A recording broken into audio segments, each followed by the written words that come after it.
Salutations. Hello, Don Juan. How's it been? Did it get canceled? I have no idea what you're referring to. Uh, Late night boxing talks, everyone. We had great talks yesterday with Ivo, with Lady Chan, with Napoli. Discussed a couple of subjects and some other angles of those stories that I would also like to cover here and now. What percentage of the panel and what percentage of the people in the chat feel that Jermel Charlo will make good on his word once he recovers and actually return to the junior middleweight division? For those of you that saw some of the latest episodes of the relay, you will know that I am not confident based on the time frame and what other things are happening at or around those weights. I'm not really confident that he comes back to 154 pounds. Was goody Rod? Was goody Mr. Calderon? Que lo que maning?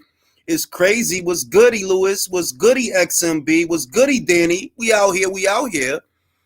And yeah, there's just a lot of things going on at or around those weights, not exclusive to Jermel Charlo's injury, that beg the question as to whether or not he will continue to campaign as a junior middleweight beyond next year.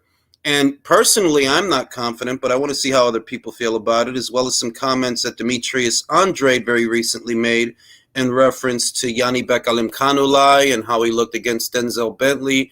I watched Boxing Beats and Rhymes weekly wrap-up. That's what inspired me to talk about it. Shout out to Boxing Beats and Rhymes. If you're not already subscribe to his channel. It's one of the better channels. If you into boxing, if you're not here for the melodrama and for the clickbait, if you here for the Boxing Beats and Rhymes. Shout out to Beats. He talked about Demetrius Andrade's comments in reference to Yanni Bekalim-Kanulai, saying something along the lines of, Yanni Beck is not fit to carry his gym bag. And, I want to let the list populate a little bit more before we get into that, because I have a lot to say about that. And honestly, remember, folks, I'm not a pundit. I am not media. I am a consumer. Thus, what I have to say is tantamount to a consumer review about what I feel in reference to those comments and what I think about this fighter's career so far from the consumer perspective, because that's the only perspective that I have. This is a spectator sport.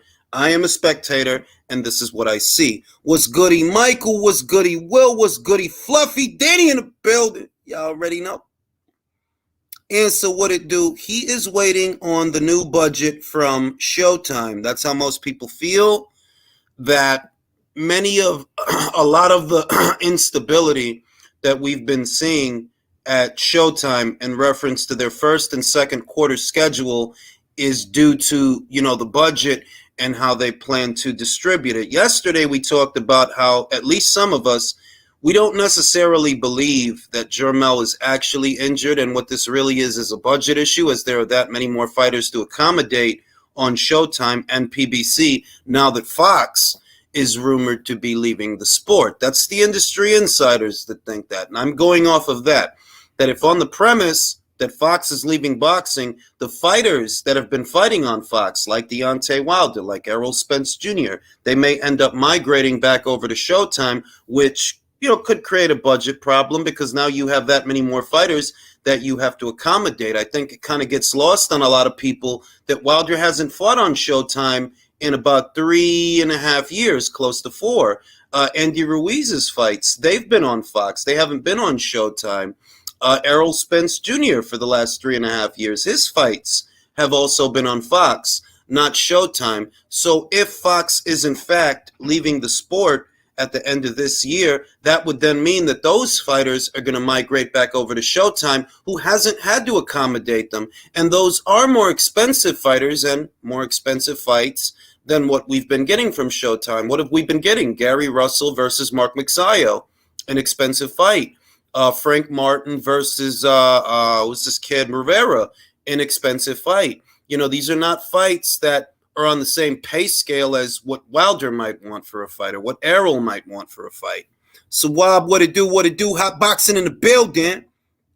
But that's where that budget sentiment comes from, that people know what the rumors are, they see what's being said, and they feel that Showtime may be reallocating resources in order to accommodate fighters that are going to be coming over that haven't fought on the platform in a while. How true or not that is subject to debate. It's open to interpretation. That's just how a group of individuals, myself included, feel about that. Because yeah, you might have more fighters that end up over there, and you got to accommodate them. So maybe certain fights get moved, certain fights get pushed back. We still don't have an official fight date for fights like Benavidez versus Plant. It's said that it's going down in March, and we'll see if it does, you know. El único cocho. I don't know what that's about. You know what I mean? And shout out to my man Drew. He in the building. I got in for a live Showtime boxing. Cheap Caribbean. Yo, that's what I said, bro. You know, Drew, you know me. Those my countrymen. But I don't pull no punches. Y'all got all them guys over there from DR because they don't cost as much as maybe some of them guys from someplace else. That's what I thought. That's what I've been saying. That obviously I want to see my people do well and all of that, but it's not a coincidence that we see a proliferation of fighters from a certain region in a particular outfit that doesn't have all the blue chip prospects. Top Rank has all of them. Your Jared Anderson, your Bruce Carrington, your Shakur Stevenson, your Keyshawn Davis, your Kelvin Davis, your Richard Torres. They got all the blue chip amateurs. So in order to keep up with the Joneses, it seems to me that the people at the PBC made an investment in the Dominican boxing scene. And so far, yeah, it's cool. You know, you got Adames, you got De Los Santos, you got motherfucking Alberto Puello, you got fucking, you know, you got fucking Michelle Rivera, and that's cool. You got Hector Garcia. That's cool. But I'm not, you know, I don't see shit through rose-tinted lenses. It's a reason that you're doing that. It's a reason. You know what I mean? Shout out to my man Will. Castaño has been trying to get his digs in for a few days now. I bet he was just waiting to throw Mel's words back at him. I'll say this much. There was an injury associated with Brian Castaño ahead of the Jermel Charlo rematch. There was an injury. Whether or not you guys believe that he was actually injured or he was just trying to buy his time because he was struggling to make the weight, it's open to debate. You know, I don't dismiss the possibility that a lot of times when you hear a guy's injured, he actually isn't injured. And that's based on the rumors and the stuff that people come up to me with, stuff they DM me about that, no, he's not actually injured. It's all bullshit. You know, I get that stuff all the time. So if any of you out there are skeptical as to whether or not these injuries are legitimate, I'm not going to argue with you. Maybe they're not. You know, Drew says, Weasel said to me, more cards in 23 means more pay-per-view. And see, Drew, you're smart enough to know this. More cards in 2023, that shouldn't mean more pay-per-views because you know why people are asking you the question. They're essentially asking you that question to gauge what is Showtime's commitment, the PBC shows, in 2023. And if your answer to that is a proliferation of pay-per-views, that says the opposite. If you got more fights on pay-per-view next year than this year, you know what that means? That means the network don't want to spend no money. Now, if you have more regular shows on Showtime, more regular cards, then we'll know, okay, they have a commitment. They still have a solid commitment to the sport. But the more fights you see end up on pay-per-view, the same way we saw at Fox, the more fights you see end up on pay-per-view, the more that accents a lack of commitment. That's essentially the network saying, we don't want to pay for this, you know? So, you know, you can put it on, but if you want to get big money for this show, it ain't going to come from us. You better hope that it come from the fans, that they buy the fight and let the money come from them. That's essentially what that means. And Stefan knows that. You know, Drew knows that. I know that. Stefan knows that. Anybody with a functioning brain cell knows that. Shout out to Drew with another one. Last 7-figure main event was Mel versus Brian. And bro, bear in mind, that was at the beginning of this year. That was at the beginning of this year. Every other card that followed, those was all small cards. None of them cards was big shows and big cards on Showtime. Emphasis on Showtime. You know what I mean? So the subject for tonight, I'm going to post the link in the description box. The subject for tonight that I want to start it off with, before I post the link, actually, Demetrius Andrade, who has crossed over to the PBC side of things. He said that Yanibek Alimkhanuly, reigning WBO champion, newly crowned, he just had his first successful defense of the WBO title. And, Demetrius said in so many words that the guy wasn't worth his time and he wasn't worthy to carry his gym bag. And I wouldn't take issue with those comments if not for the people that he has fought and who he's about to fight. You tell me that you don't have time for a Yanibek. I'm with you if you would have had that Zach Parker fight. And I was with him up until that point that I understood that, look, you going to stay at middle to fight Yanibek for what? What does that get you? Nothing. So go up, you fight the Parker guy, and you become WBO interim. And either you get a Canelo fight, or at minimum, you don't get a Canelo fight, but you get the vacant title. I was on board up until he said, I'm injured. I don't believe he was injured, first and foremost. I don't believe he was injured. I think the whole thing was bullshit. I think he saw that he stood to make less money, right? Less money when he came back to the fight than the first time out. The first time out, Frank had put up a bid of about 7 figures. He put up a 7-figure bid. Most of that money was going to go to Andre. But, some shit happened. He's injured. Whatever the fuck happens, he comes back to the shit. It's worth substantially less money, and Matchroom is no longer involved. The winning bid was not a 7-figure bid. It was a 6-figure bid. So Andre stood to make less from that than he did before. And on top of that, I've said this many times, I don't think Andre wanted to go to the UK to box on a Frank Warren show against a Frank Warren fighter. I don't think that he was confident that he would secure the W in that situation. I don't think. So you basically gave up your title at 160. You chucked away interim status at 168. So you could go box on an undercard, not a headliner, an undercard. So you could go box on an undercard for what in all likelihood is not 7 figures. So you could turn your nose up at Yanibek after Denzel exposes him. And that's what I take issue with. Boxing Beats and Rhymes said it best. It's almost like you trying to claim Denzel's victory. You didn't have all this fly shit to say, before Denzel fought him. But after Denzel fights him and, Yanibek don't look that great, now you say that he's not worth your time. Now you say that that guy is not worthy to carry your gym bag. Well, that was more reason for you to fight him then. If he ain't no good, right? He ain't no good, you know what I mean? Why not fight him? You could have got a 7-figure purse from Top Rank to fight that guy because they needed somebody to fight that guy. And you could have leveraged your championship status in that situation to get yourself a 7-figure purse. You're not going to tell me that you finna get 7 figures now boxing on an undercard opposite Desmond Nicholson. No, you could have got more money fighting Yanibek. ESPN nominated Ben Davison Trainer of the Year. Man, I don't pay attention to that shit. I don't pay no attention to that shit. Shout out to my man Virtuoso. Sooner or later, Andre is going to realize that Hearn had his back financially. And we're going to get into it right now. I want to let the guys in on this. I know a lot of people are going to have a lot of things to say. And I'm going to say this again.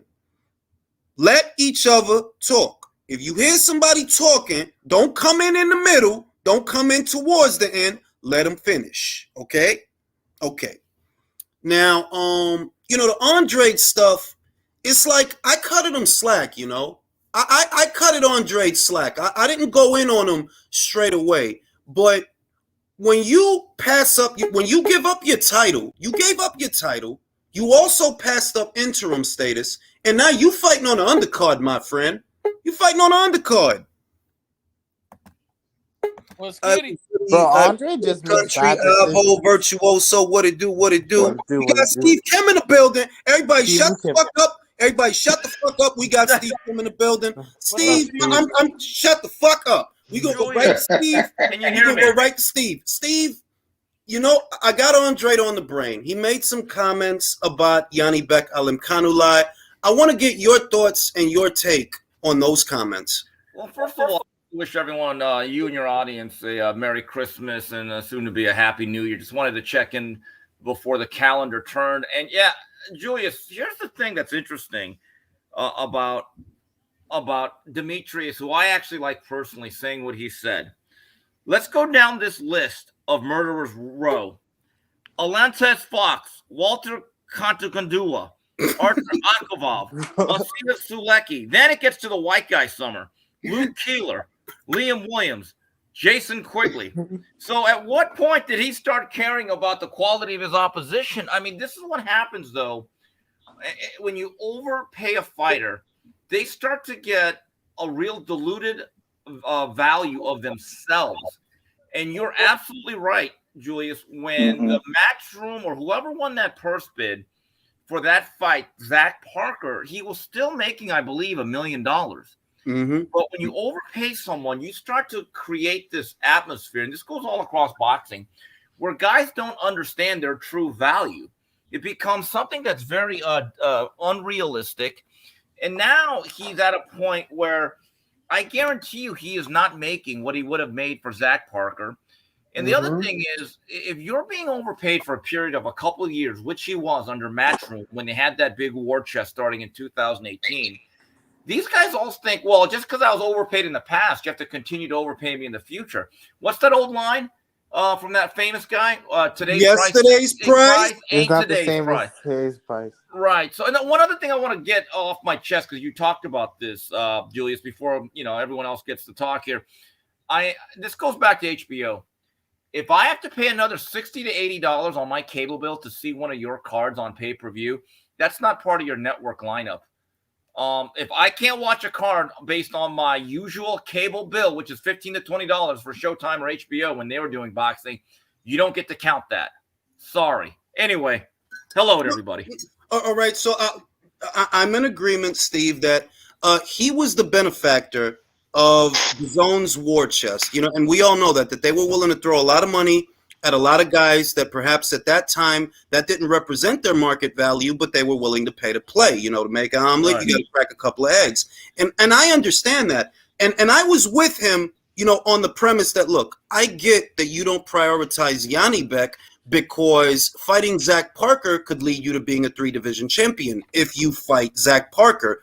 And when he screwed the pooch with that, I don't believe he was injured. I'm going to say it outright. I don't believe he was injured. I think he thought about it, and he doesn't want to box on a Frank Warren show. He wants to be on Easy Street. And it's like you can't turn your nose up at Yanni Beck, no matter how he looked with Denzel Bentley, because you could have made 7 figures with that fight. I don't believe for a second you're going to get 7 figures boxing Desmond Nicholson on an undercard. You would have fought Yanni Beck, you would have been a headliner. You fight this guy, you're somewhere on the undercard. I don't even know if he's the co-main event. He's on the undercard. Well, Julius, think about this. He's now fighting Edgar Berlanga leftovers. Exactly. That's terrible. That's embarrassing. What he wants. This is boxing's version of California reparations. He just wants an easy street fight. I mean, Steve, let's be real, Steve. We've talked about it. Oh yeah, man. Honest, it's reaching levels of mediocrity that it's like I can't feel sorry for the guy. You know what I mean? Like, I understood that some things were his fault and some things were not. I was one of the people that felt, you know what, Gennady, you should fight this guy. You shouldn't sit out waiting for Murata. You should take care of this guy because he's been there and he's got a title. And I'm pretty sure DAZN would have paid you well to fight this guy. So I was with him that, yeah, Golovkin should fight him. But if I put the shoe on the other foot, you're the one that said Lara was boring. So don't get upset when people call you boring. Well, this has to be said. Like you said, Jules, Andrade was in that interview saying, the time is now for me and Charlo at 168 with no belts, no unification. Now's the time for that fight. Exactly. On pay-per-view, I bet, too. Honestly, incredible. Andrade did not help himself by being drunk on video and acting like he was doing and, pulling out of fights and doing that. I mean, he shot himself in the foot with a lot of his own actions. And I want to say that, he's drunk. I didn't forget that either, because it was only a few months ago. He's drunk on camera. He's the champion at this time. He still had the belt. He still had it. And he was already ordered to fight Yanni Beck. And what is he doing? He's begging Chris Eubank Jr. for a fight. That shit was embarrassing, yo. That shit was embarrassing. Like, Julius, bro. That was You know what's basically a Smack really- DVD scene. He Julius, killed his you know own what's- credibility, literally. Well, look, Demetrius has never been told the truth. That management's really interesting. And this goes all the way back to 2014 when he had the fight with the other Charlo signed. I remember Showtime actually had a press release. It was all done. But then he reneged on that deal, and he went to Rock Nation, and it became a hard knock life, and he's had 99 problems, pun fully intended. This is something that he's done for himself. Now, here's the interesting part, Julius and guys, when you talk about the impact of the zone, where they went out and they started signing these fighters to these exorbitant deals. Guys I even like Danny Roman, for instance, got a big deal. Tevin Farmer. I remember Tevin Farmer. I'll never forget, guys. Tevin Farmer lost his mind. Tevin was a guy. It was a great Cinderella story. Rebuilt his career after some early losses, became a champion. And I remember asking him. This was during the undercard of the Danny Jacobs Canelo fight. He happened to be there. That's when the Zone would fly in all their fighters to do media junkets. And I just remember asking him, hey, what about you and Joseph Diaz fighting? And he looked at me and he said, well, why would I fight him? These guys weren't giving me a shot when I was in their position. And he actually had the nerve to say, right now, I give everyone their biggest payday. And I almost wanted to say to him, no, you don't. Your exorbitant contract does. You don't give them anything. What the You hell are did worth he say? nothing, except you have a belt, and congratulations for that. And as soon as he lost his title to Joseph Diaz, by the way, about a year later, you notice how he could never get another fight because the Zone dropped him. Well, I'll tell you what. Are never told the truth about their own market value. I don't think I didn't. You know what the thing is, Steve? I think when the Zone came in, very few people understood what was going on. They thought that was going to be, the land of milk and honey forever and ever. And it's like, no, they're starting up. They're trying to attract American talent, so they're willing to pay to play. But once they figure this thing out, subscription prices are going to go up. Purses are going to go down, but right now they're paying to play, so get while the getting is good. Fucking Mikey Garcia did. He got $7 million for fucking Jesse Vargas. But, you're not going to get that now for a Jesse Vargas fight. So you do what's smart. The reason I liked Tevin is because after he got the title, he had something like 5 title defenses in the span of a year. And I appreciated that. They're like, no, he's an active champion. He's getting out there. They're trying to make the Davis fight, but naturally they're receiving the static that we all expect them to receive. But it is true that too many fighters got fat and happy over there, and they didn't understand what you're being paid is not your market value. Like, honestly, it's not, Tevin, he's a great kid, but you're not a 7-figure fighter. And Steve, I know you flirt with the idea of not doing too much in boxing, but the game needs you, Steve. You're the only one that tells these fighters the truth. Honestly, it's amazing some of these looks that I get. I actually wrote a post on Instagram where I basically said, you know what? Because we've had 3 fighters now in the last 2 weeks, from Oscar Valdez, the heavyweight, and Charlo. They can't even get out of training camp. Question. And I have a theory. They're overtrained and underfought. They train so much, they actually wear their bodies down. And when I'm telling you, when you talk to old school trainers or fighters that fought in that era that are still in the game, they will tell you it is easier on them to actually have more fights and to train less. Yeah. And then people actually get upset because you expect fighters to fight. They expect, and I always tell them, hey, I hate to tell you this, guys, and this sounds kind of harsh, but I just got to be honest. Nobody is drafted into this. You choose to be a boxer. Yeah. And guys like Rudy Hernandez, who are now trainers, whose brother boxed and he boxed, he says, Steve, we make fighters so soft nowadays. It's amazing. We create this. I had lunch with Rudy last week at Sizzler, the world famous Sizzler. And he says, Steve, can I say this did you go surf and turf, Steve? No, I got the all-you-can-eat shrimp. That's my go-to. Can I ask a question with real the quick? steak? Yeah. One at a time, fellas. Yeah. Steve, I want to ask you this. Do you believe that this is a uniquely American problem, though? Yeah, well, when 80%, when much of the business is done in the U.S. and obviously UK being the other really big market, I think it's an American problem to a certain degree, but the problem that's alarming is that you have fighters now all across the world replicating this. I mean, I got a good laugh, and I thought the calendar, I didn't think it was December 25th, but I thought it was April 1st when I saw some headline on Boxing Scene's Twitter about how Anthony Joshua wants to be busier this year. And I'm like, what? You're going to fight once and then what? He fights once every year.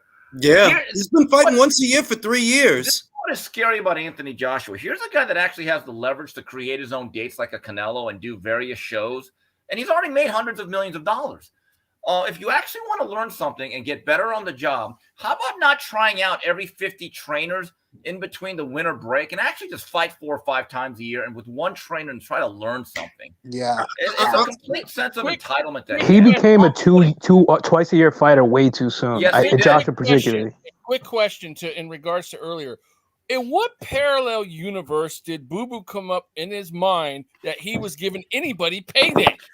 No, that was Tevin country. That wasn't the yeah, but I think Boo Boo felt the same way though. Yeah. Look what's happened to that WBO belt. I thought you said that You had Boo Boo Andre, who was the champion, and that no one really wanted. Munguia first ducked him, and then Janibek gets it, and then Boo Boo kind of ducked Janibek, or he vacated the title, moved up, and then Munguia, who's done the hat trick by turning down 3 title shots in a year. That should be talked about. That should be in a record book or something. That should be in the Guinness Book of World Records. And there's one way to replicate this, and I've talked to sanctioning body heads about this, and they all hem and haw. If you turn down a mandated shot, you get out of the ring. It's called a GTFO. Get the f- out of here. Yeah. Because a mandate without a penalty is a request. Think about it. For those of you guys who are parents, and I've said this on other shows, if you tell your kid you're getting your allowance, but you are mandated to take out the trash and do the dishes, if they don't do that and you still give them their allowance, you know what that's called? First of all, it's called bad parenting. But second of all, it's called a request. It's not a mandate. But let's say this, Steve. The other side of that coin is those sanctioning bodies still want to continue to collect sanctioning fees for what are interim fights. So that's why they don't penalize them. If they boot him, right, they boot a Munguia out of, WBO status, for example, and the runner-up is Joe Blow with a bunch of consonants in his name, well, we're not going to get the same sanctioning fees from that guy that we were getting from Munguia, because Munguia at least does a decent gate. So he does. And I know us on this side, we criticize Munguia just as much as we're criticizing Fulton and Jose Ramirez. Oh, yeah. But it's funny how Munguia doesn't get as much heat because all this can go away with a win over Triple G, which is hilarious still. Yeah, well, I nicknamed Munguia Jaime Pawn Gia because he's just a pawn on the chessboard. Listen, and, the other thing that's interesting is that you're right. A lot of guys just squat on a rating. In essence, they get to number 1, and if that champion is not vulnerable, they're like, well, we're going to wait. Wait for what? If here's the thing with Munguia, he's in his mid-20s now. He has over 40 fights. Don't tell me he's a young fighter. He's not. He's not like listen. And I stand by my prediction, Steve. I firmly believe, as odd as it seems now, because that's just the way boxing works, this time next year, that kid might have beat Golovkin. And in beating Golovkin, he will cross over. Yeah, and by the way, guys, I have a question. It was so funny watching a Janibek, who unfortunately has become a twice-a-year fighter this early.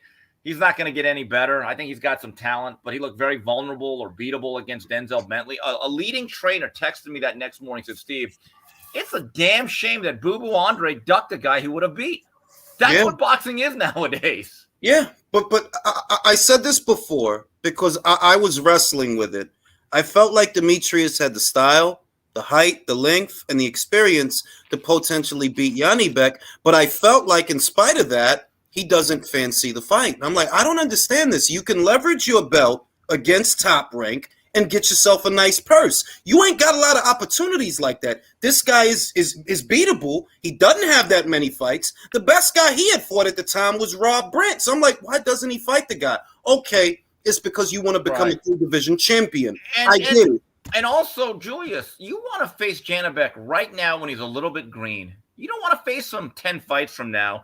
But this is what boxing has devolved into, and I wrote about it last week on K9's Corner. No way, Jose Ramirez. Now Ramirez is grousing, I'm being thrown under the bus.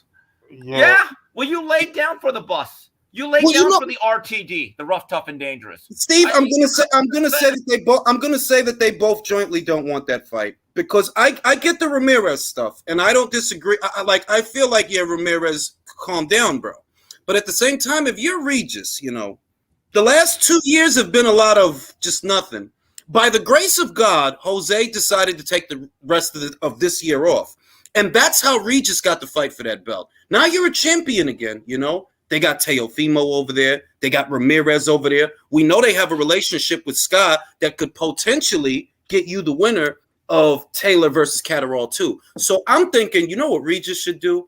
Give that fucker 40%, whoop his ass on ESPN where everybody can see it, and then move into that Lopez fight. Julius, I actually agree with you. The problem is I don't think Top Rank or Ramirez's management, based on what I was told, ever reached out to an open negotiation. That's the problem. They just summarily dismissed the fight. And now I was in touch with someone that works with Prograde. They're going to try to do a voluntary defense. So that's what they're allowed. I think they need to get creative, go to New Orleans, try to create a local gate, and try to go out 3 times this year. I'm just telling you, my article is going to come out tomorrow since the office was closed today. Did you know, guys, that out of the Ring Magazine top 10, 6 of those guys had one fight this year? Oh yeah, I saw your bro. I saw your video, and it's like yo, look. That is ridiculous. This is why I fuck with Canelo. Canelo fought 2 times, but he's the only one on that whole list that doesn't have to fight 2 times. He doesn't have to fight 2 times a year. He doesn't. No. But he did. He makes enough money. He could chill off for one fight. One fight. He loses to Bivol at the close to the beginning of the year. He rebounds with Golovkin. Did he have to do that? No, he makes enough money from one fight to take the rest of the year off. That's why I'm just telling you, post Canelo, there may never really be another transcendent star. And I'm telling you, Steve, the era of Munguia is upon us. This time next year, you're going to be saying, "Damn it, he was right." But but Munguia doesn't have that crossover where he can go kick it with Steph Curry playing golf, or he can go kick it with A-list actors playing golf. Hey, Jules. So there's a cap on how big Munguia can get. There was a time when Canelo didn't really talk. You know this. There was a time when Canelo seemed like an antisocial introvert. A couple of years ago, he came out of his shell. He's talking to Sylvester Stallone. He's on the fucking golf course. He's doing steak commercials. No, he was always on the golf course in San Diego with those guys. He just didn't talk, but he was accessible. He wasn't. He was accessible. Me that in 2015, Canelo was playing golf. You just said he was playing golf since about 2018. That's what I'm saying. There was a time. But the thing is, Munguia, don't be honest, he don't even live in the States. Bro, but I'm just saying, all I'm saying is things can change because he's young. He's only 25. He has the overall skills of a Canelo. That's the thing, though. Canelo has a lot of authenticity as a fighter, though. Forget the marketability and that he's Mexican. He's actually really evolved well. Yeah. Hey, Jules, I got a question for you on that, though. I mean, okay, we all agree that Jaime's been a protected fighter. So how well is he really going to do if he tries to, get to that point where he's supposed to cross over? I mean, he's been protected, right? I'll tell you why. I'll tell you why it could work. The middleweight division, the middleweight landscape is horrible. It's worse than welterweight because there are at least some talented fighters at welterweight. When I look at middleweight, you got Felix Cash, unbeaten guy, didn't look good in his last fight. I think Amo's going to beat him.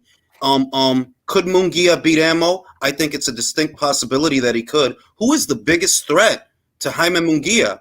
Probably Charlo, and that fight's not going to happen. He's probably on the cusp of going to 168. So Jaime Munguia could have the run of the place, and all he needs is a signature fight. Now, a lot of people, I tell them that I think that, if he gets Golovkin at the right time, he beats him worse than Canelo beat him. And if he beats him worse, even if it's because he's old, we all know that he's old. That's not the point. When people see it, it'll be something they've never seen before. They've never seen Golovkin down. He's never been down, ever. Yeah, but who's to say that Jaime Munguia will put him down, though? We don't know that. I'm telling you, if he does, you saying it like it's I'm saying if he put him down, I'm telling you, if you do that fight and he beats an old Golovkin, he crosses over.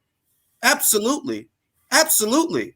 Right. My issue is I just don't see him really beating Golovkin like that. I mean, if he does, I see him getting by, but I don't see him really beating Golovkin in a devastating loss. Well, I'm sorry to tell you guys this, but Gennady Golovkin is only human.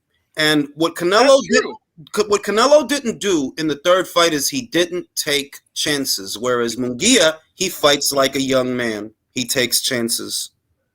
He doesn't fight like a cerebral fighter that I'm going to jab him and set it up and give him different looks. And maybe no, he ain't going to do all that. He's going to throw punches and bunches. And one of us is going to go out. As long as you create that big drama show, the rest will fall into place. You still think Triple G is going to fight next year, late next year? Yes, I've been told he will continue his career. Mm. Unfortunately, because I'm not going to lie to you guys, as someone that was there ringside for that highly lucrative sparring session he had with Canelo, I just said, okay, let's pull the plug, get Dr. Kevorkian, let's end his career. That was, to me, I was just like, you know what, your heart's not in it. And it just reminded me of that line from Rocky III where Mickey told Sylvester Stallone, the worst thing happened to you that can happen to a fighter. You got civilized. Now, Steve, you're being more cynical than I am, because I think Golovkin made a decision before that fight. I'm not going to go out here to try to beat Canelo. I'm just here because of what the fight pays. I'm going to do my best to preserve myself in this fight. It did look like a sparring session. And I saw a fighter in Golovkin that decided, I'm not going to take chances. I'm not winning this fight. I'm not going to, but it pays so well. How could I not take it? Right. Look, but it goes to the point he got civilized. He enjoys those brunches in Santa Monica on the beach, and it was 70 degrees. It was 70 degrees, but it was 70 degrees yesterday. Hold on. You're not letting me finish the point. I believe we'll know where Golovkin is really at in his next fight. When he fights Esquiva Falcao, which is the last thing they said. He's looking to fight Falcao. Is supposed to be in Kazakhstan in March. That's what they said. So that's the premise that I'm on.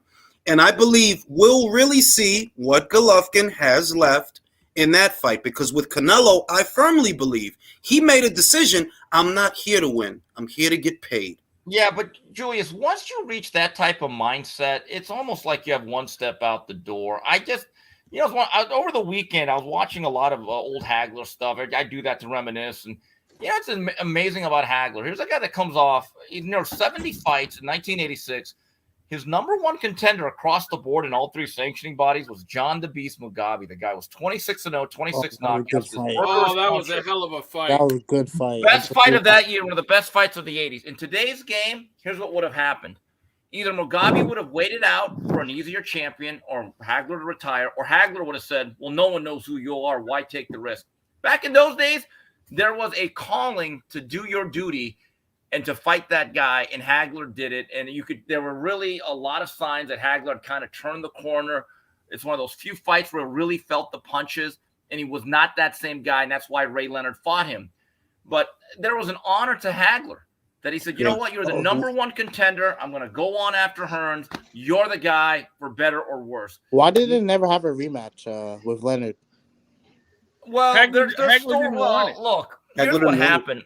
I think Hagler's discipline, what I was told, Hagler's discipline kind of waned a little bit towards the end. He started to live the good life. He started to actually sleep in silk pajamas. And I think the lifestyle got really old to him. And Bobby Arum tells a story about a year after their fight in 1987. Leonard came up to him at some Caesar's Palace event, and he said, hey, Bob, talk to Marvin. I think we can do like $25 million each. And Hagler had already moved out to Italy. And so Bob comes up, hey, Marvin, Ray says we can do $25 million each. And Bob's told this story to many people, including myself. And that Marvin just glared at him and he said, tell that creep to eat shit. Fuck him. And he walked away. Well, and Bob never asked him again about the rematch. One thing that Marvin did say is that it's hard to get up and train and everything when you're sleeping in silk pajamas and living a good life. He was quoted as actually saying that. So I can understand why he kind of waited. I know people that were in that camp. Most of Hagler's camp for the Mugabe fight was actually in Palm Springs. I know a lot. They'd open up workouts. You could watch them for $1. And get this, champions back then, they used to actually work out and let the public just watch. That's how open the game was. That's how they created fans. And then the last week or two, they went to the famous Johnny Tacos gym in Nevada. And I've talked to more than one person that'll tell you that some of the sparring partners, like the Weebler triplets, were really starting to kind of fight on even terms, and Hagler showed signs of slippage before the Mugabe fight. And it was in the early rounds of that fight where Leonard looked at somebody and said, I could beat that version of Hagler right now. Make the fight. And that's how it happened. So, but there was an honor. Hagler went down like a real fighter. I just think I'm a big Golovkin fan, but he's turned this into such a business, and he's so cynical about it. I think the joy is gone. Well, look, Yeah, no, I agree, Steve, because he's not even as accessible in LA like he used to be. But he has that fight in March, guys. If it's a tough fight, I don't think he fights twice next year. and I disagree. I disagree because, look, I've seen Esquiva Falcao. I see a guy that he can beat. And I think that what people are wrestling with is they saw that he didn't try with Canelo. Whose mic is that? They saw that he didn't try with Canelo. You know what I mean? And I understand that. I agree. He didn't try. He wasn't ambitious. He's not the guy that fought him the first and second time. But I think he knew that going in. Like, I'm not here to beat him. If I couldn't get him before, I'm not going to get him now. But how could I not take this payday? I believe he made a conscious decision. Look, I'm going to survive. I'm going to do what I can. But I'm not going to let myself get banged up in this fight because I don't plan on retiring. And there's still another payday there with Munguia. Golovkin versus Munguia makes money. All he has to show is that he can still knock people out. I think he can get Esquiva Falcao. I think he can stop him. Now, Jules, in the other flip of the coin, what happened if Golovkin actually knocked out or beat Munguia? Well, all right, in a situation like that, if he were to beat Munguia, I think he retires because there's nothing left anywhere at or around those weights semblant of a big payday. You know, there wouldn't be. You know, you can go out saying that only one man ever beat me, and that was Canelo, but nobody else could do it, you know. And on that, I think he could retire on that if he knocks out Munguia. I think so. He's not going to get Charlo, you know. I don't know that in September of next year, Charlo will still be a middleweight. For all I know, he moves up to super middleweight by then. His brother moves up to middleweight. Spence moves up to junior middleweight, because that's what I think they're going to do, to be honest with you. I don't think Crawford versus Spence happens. I don't think Spence is about to fight Ennis. I don't think that they're going to stick around and try to do a fight with Golden Boy between Errol and Virgil. I think he's on the verge of moving up, and he'll potentially face Sebastian Fundora. That's what I think. Or Castano. Or Castano. Yeah. I think Triple G should retire, though. I mean, he's you know, He's old, man. He can retire. I mean, all right, I'll I'll to put it catch to you another another body way. before he leaves. He looked old with Canelo, and I don't think that people appreciate that he looked old with Canelo. You know what I mean? He didn't look old with Murata. Like with Murata, Callum Smith looked old with Canelo.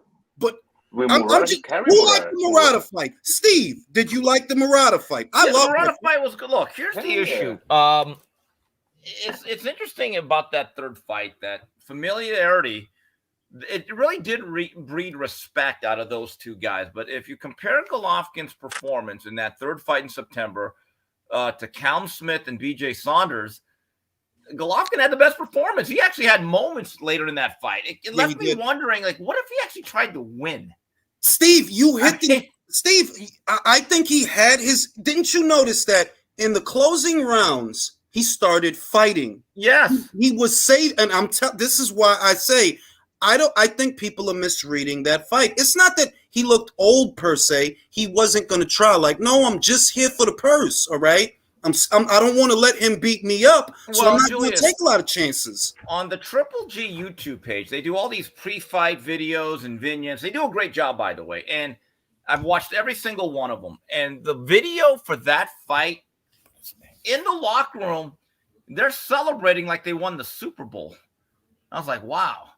I guess there really is a moral victory when you get paid $20 million.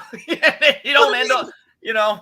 But it's look at its base. I still think Triple G is world class at its base. I believe he beats most of today's middleweight division, most of it. I don't see a guy in Charlo that really convinces me you beat Golovkin because you're less active than he is. You know what? You know what Triple G said to Drew, didn't Golovkin fight 2 times this year? Yes, he did. How many Yeah, times, Drew? How many times Charlo fought? 3 times with the court cases. Do we count the inner altercation with his wife too as a All fight? right, we got to count the waitress then. We got to count the waitress at the diner. So shit, honestly, Do you know? that's pretty Do you accurate if know? think Do you know about what Golovkin said to his wife after the Canelo fight when they were celebrating in that video? You want to go to Dubai, baby? I'm gonna go to Let me read these super chats. Let me read these super chats. Mr. Calderon says Andrade is the standard barrier for the worst mismanaged boxer ever. I think there's a genuine argument there. Mr. T says Boo Boo Fumbles tried to steal the Eubank Jr. fight from his old promoter and screwed himself out of being Canelo's mandatory. Short bus moves. It really is one of the worst managed careers I've ever seen. Hey guys, But you know what's a shame about Boo Boo Andrade? I think he could have been a version of Winky Wright. If we go back to Winky Wright, he had to spend a large bulk of his early career in Europe, getting fights, short money, always a road fighter. But eventually, over time, he built up so much familiarity that even after the loss to Fernando Vargas, he had to go back on Friday night fights and smaller shows.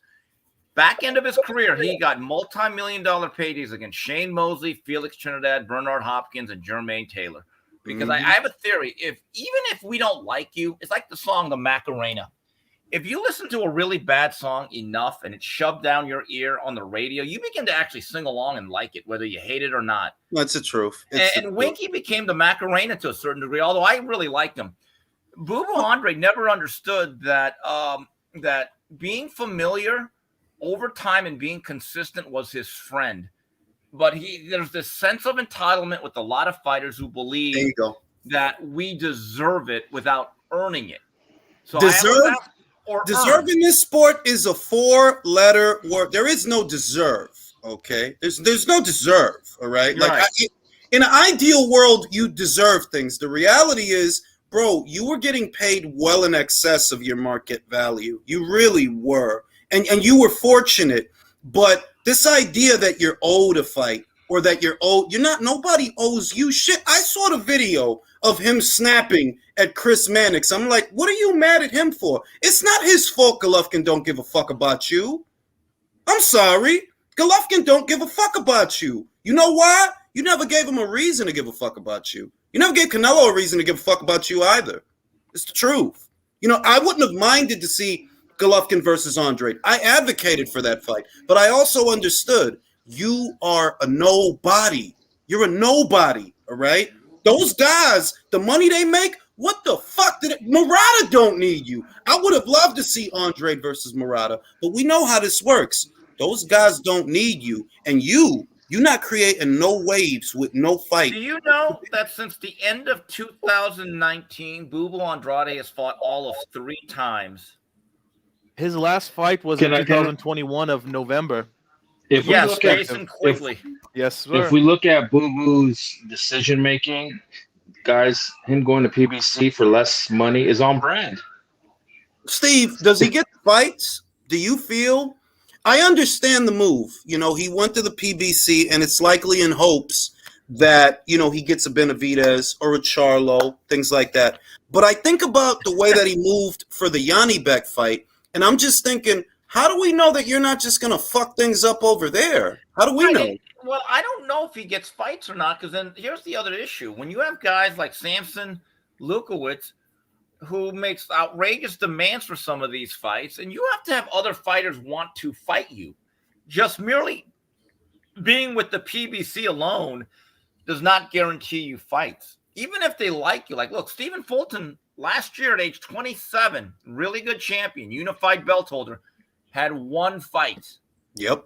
So who right there on that roster at PBC between 60 and 68 is actually going to raise his hand and say, yeah, I'll take on Andrade? David Morrell.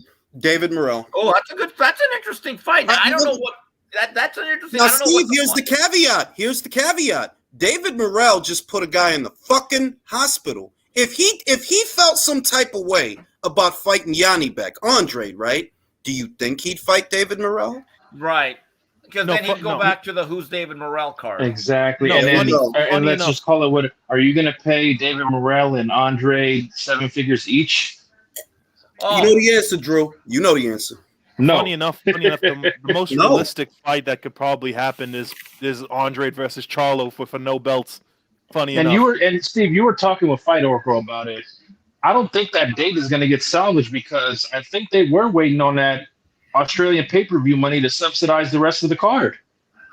This is interesting about Tim Tszyu. Why did his team allow him to be out since March? I did not understand that. This is what happens. Bad management. This is what happens when you do not work on your own. I get it. He's number one. I get it. He's the mandatory. You know your fighter still needs to develop. He showed some flaws against Terrell Gaucher. This is where I hate today's managers. They have no sense of the long-term development of fighters, and you're just going to let a guy just wait when you know he needs rounds, he needs more seasoning, and now this happens. Well, I'll tell you what. No, it's a blessing, Steve. It's a blessing that he's not going to fight Jermell, Steve. I'm telling you that now. He's not fighting him. It's not going to happen.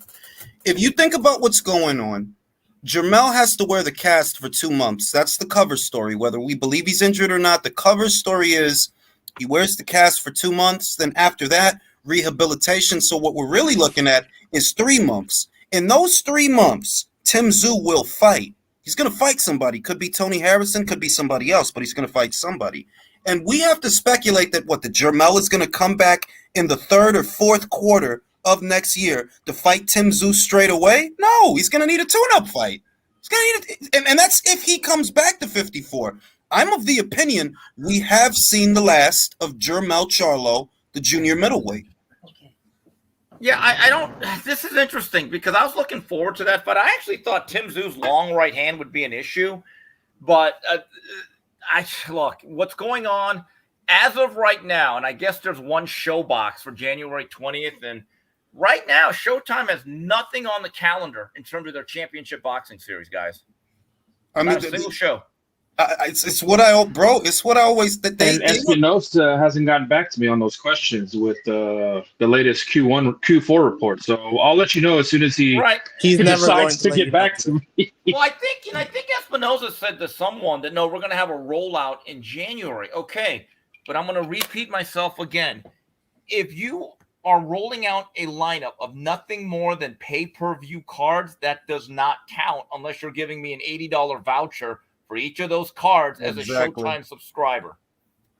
A bunch of pay-per-views that they roll out does not accent a commitment from Showtime to boxing. It doesn't. It's not part of the regular schedule. What you're doing is what Fox did. You're going to put them on pay-per-view in the hopes that the fans pay for the show. Because Showtime, and we know what's going on between Paramount and Bob Backish and Showtime and all of that shit and trimming the fat. We know that it's not a good time over there.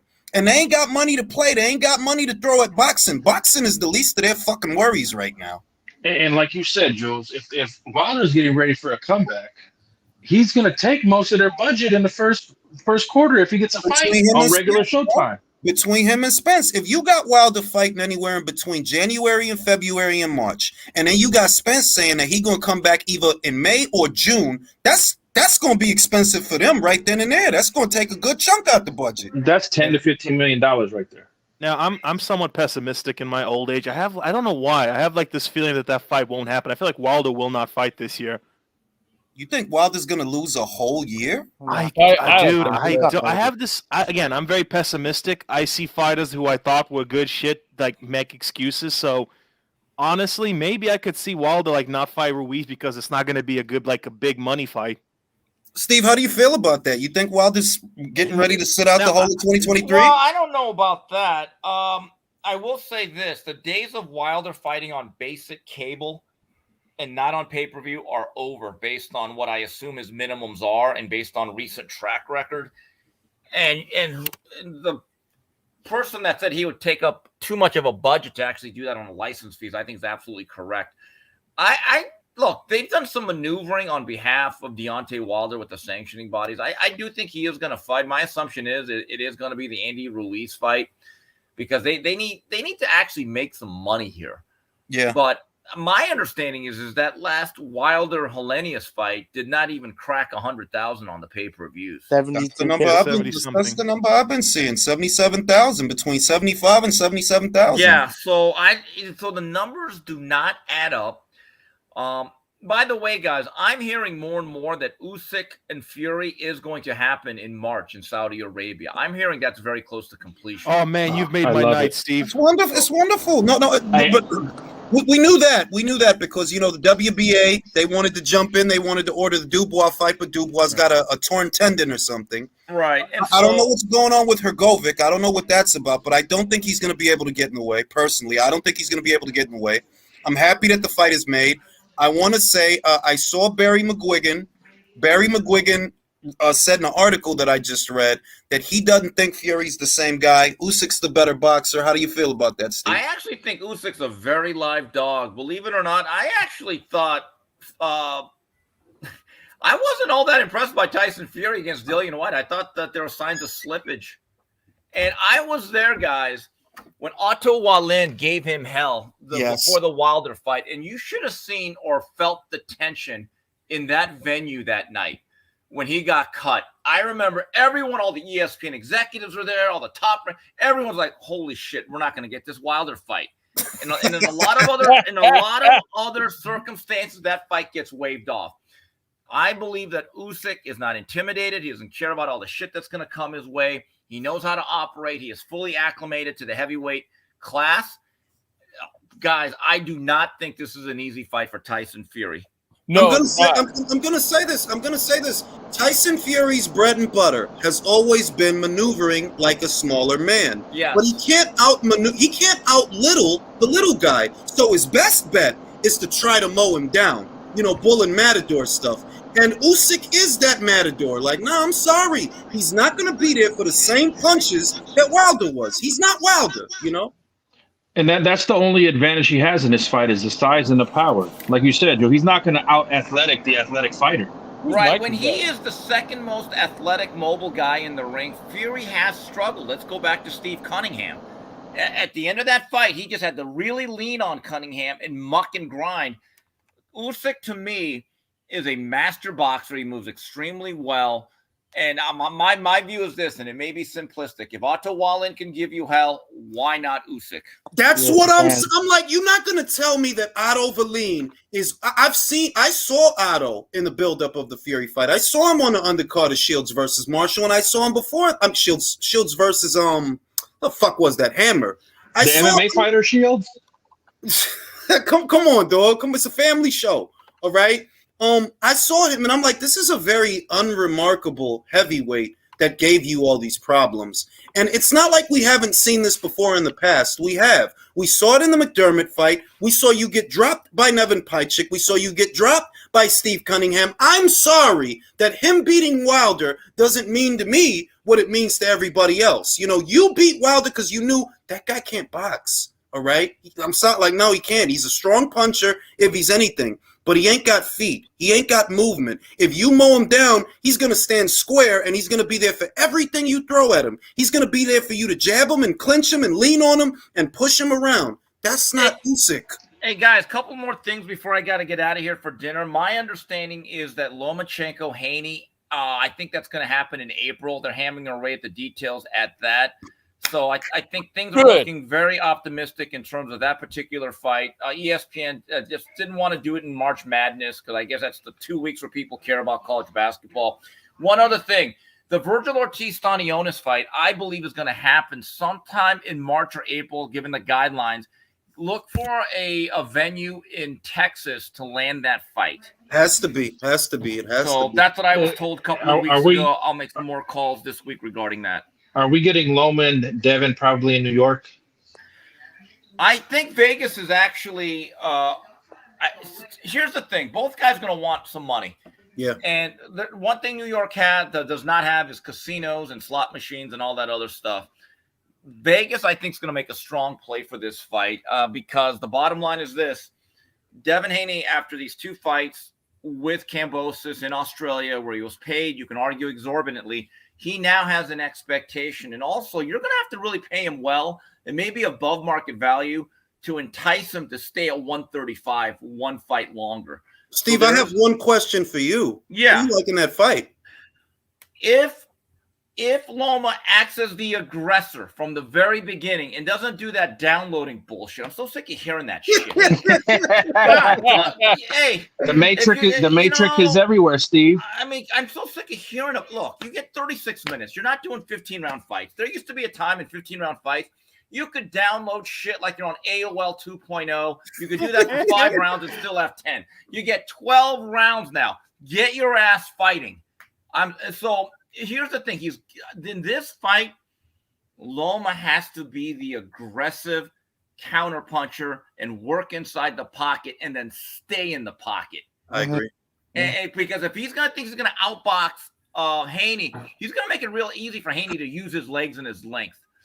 One thing about Haney, if you go back to the Joseph Diaz fight, Joseph Diaz is not a great puncher, but he hit him with a lot of left hands. He did. There's going to be an opportunity for Loma to have some success, but he has to start early, and he has to be the aggressor. He cannot be the cute southpaw in there for that fight. Let's say this, Steve. Do you feel that the Jermaine Ortiz fight was the adequate? You know, I think it was. I think that it was good that it was hard, because you need that. You haven't fought in a while. You need a hard fight to wake you up and wake you up in a hurry because, you know, Devin is next. Do you feel that that was good preparation for a Devin Haney fight? To a certain degree, it was. Look, first of all, Jermaine Ortiz is a pretty good fighter, and he's really big. And I think they kind of underestimated that. Also with Loma, look, there's a lot of mileage in terms of the amateur background and the fact that he hadn't fought in a while. Hasn't really fought a lot the last 3 years if you look at his box rec. Yeah. I thought he gutted it out, but there are signs of slippage with him too, though. But look, he has a stated goal. He's been the type of fighter that's been willing to make sacrifices to make other fights. The Ortiz fight, I wouldn't panic over it, though, because Ortiz has unusual size and length. Yes. And he's a live young athlete. This is still a young man's game. It really is. And Ortiz really showed something that he's going to be a tough out going into the future.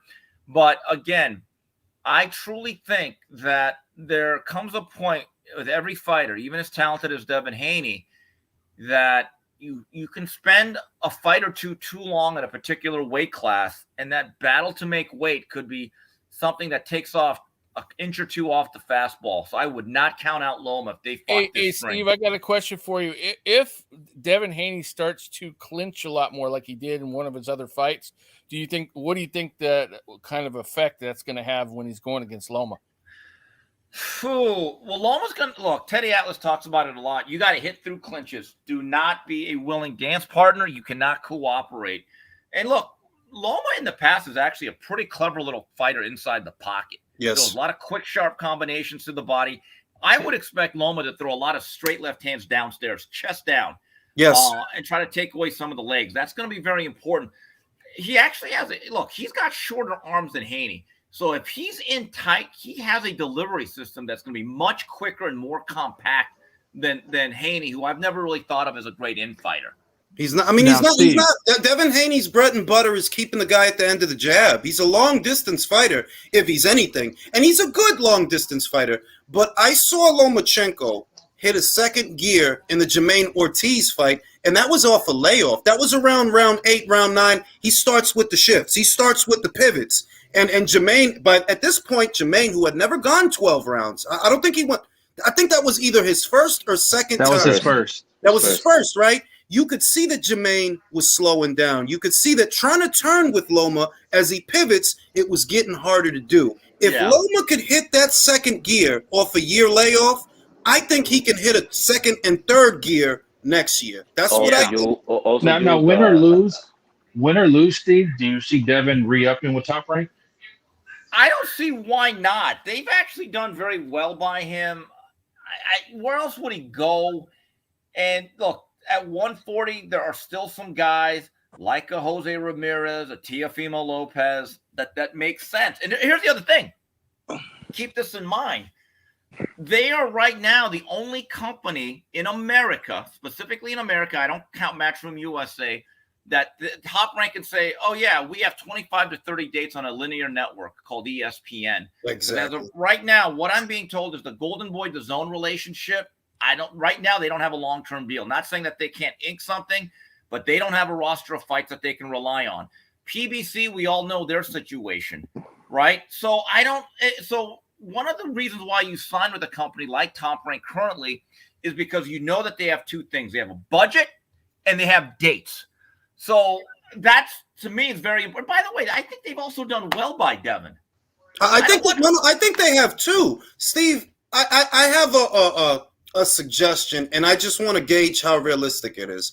And it's in reference to Golden Boy that, look, we're not getting Virgil versus Spence. If that's the hierarchy of thought over there, they're not going to get that fight. But Virgil is a talented young fighter, and more importantly, you need to deliver content to your broadcast partner. In this instance, it's DAZN. What is the likelihood that Golden Boy attempts to bring Terrence Crawford into the fold and tries to build a Crawford versus Ortiz fight, because they're not going to be able to get Spence? Well, keep this in mind, and I think I've mentioned this before on other platforms.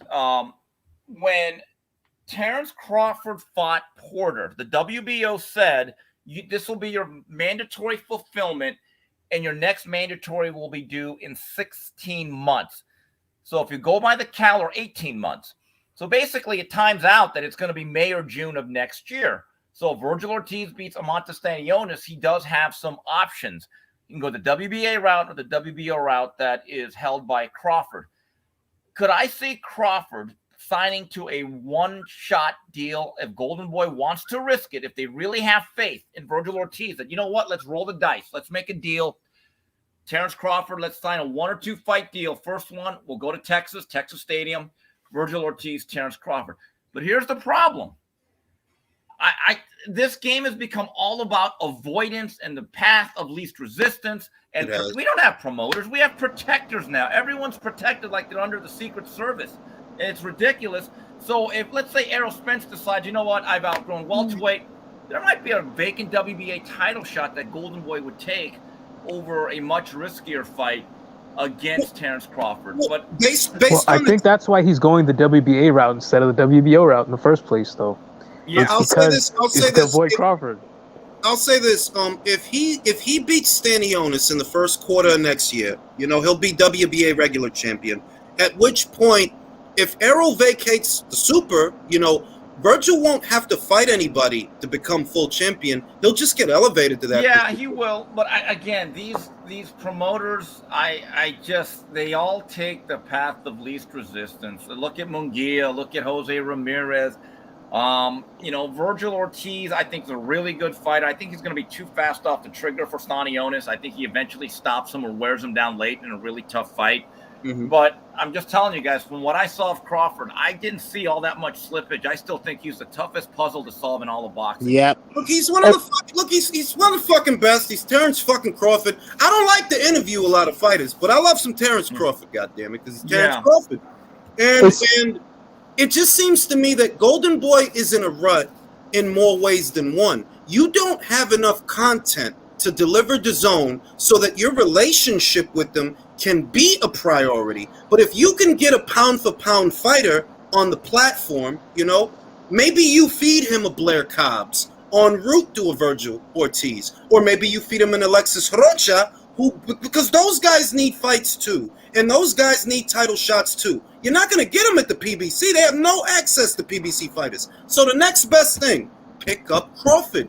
Do fights with Crawford. Yeah, and we're going to see if Black Prime wants to do... I mean, again, here's the other thing. In his last 2 fights, Crawford's made $6 million for Porter and then reportedly 10. So now, all of a sudden, the way fighters think, and I don't blame them. They're going to say, you know what, now I need $12 million. Well, that's a pricey... And now you're going to ask him to actually face a really live guy in Virgil Ortiz. We're going to have to figure out that math again. But there's so much of this game with promoters, or AKA protectors, is actually leading them away from guys like Terrence Crawford, unfortunately. They do it as a pay-per-view, Steve, as a design. They could, and I don't know. Boy, you look at Crawford. Virgil, Steve, Chicano fans, Steve, state of Texas, South Cali. Come on, 300,000 bars, Steve. Maybe 400,000 bars. Yeah, we'll see. We'll see how that happens. But anyway, guys, look, I got to get to dinner here, man. I want to just cut out, but I want to wish everyone out there Happy New Year's. Hope everyone out there had a great Christmas. Hey, Merry Steve. Christmas, Steve. Happy New Year's, man. Yeah. Happy to have you on. Hey, Steve. You mind if I Happy point New Year's. something out? You mind if I Yeah. point something out to you before you go? Yeah. So I've been listening to you talk about how boxing's in this rut. You know, how, there's all this maneuvering, this posturing and all that. Let me ask you something.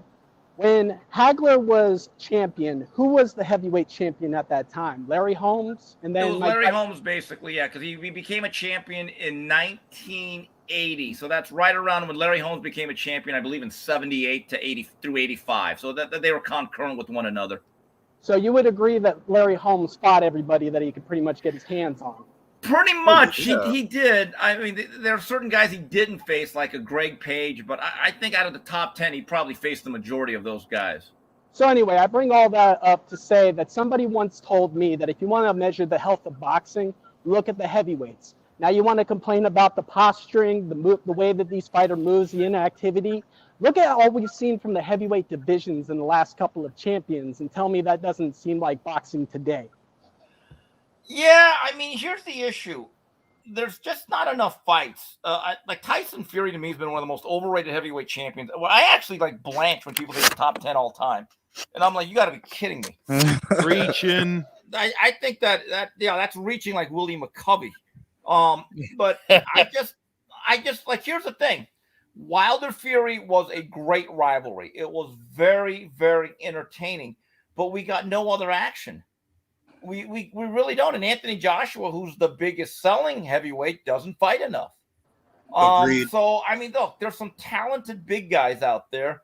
But the thing that was really good about the heavyweights going into the 70s all the way through Larry Holmes is you had a group of heavyweights. They generally always fought each other. It wasn't just about Muhammad Ali and Joe Frazier. You had about 7 or 8 other really good heavyweights. Look at the heavyweights of the 90s, which I think is the most underrated era ever. Yeah. Holyfield, Moore, Riddick Bowe, Mike Tyson, who came back.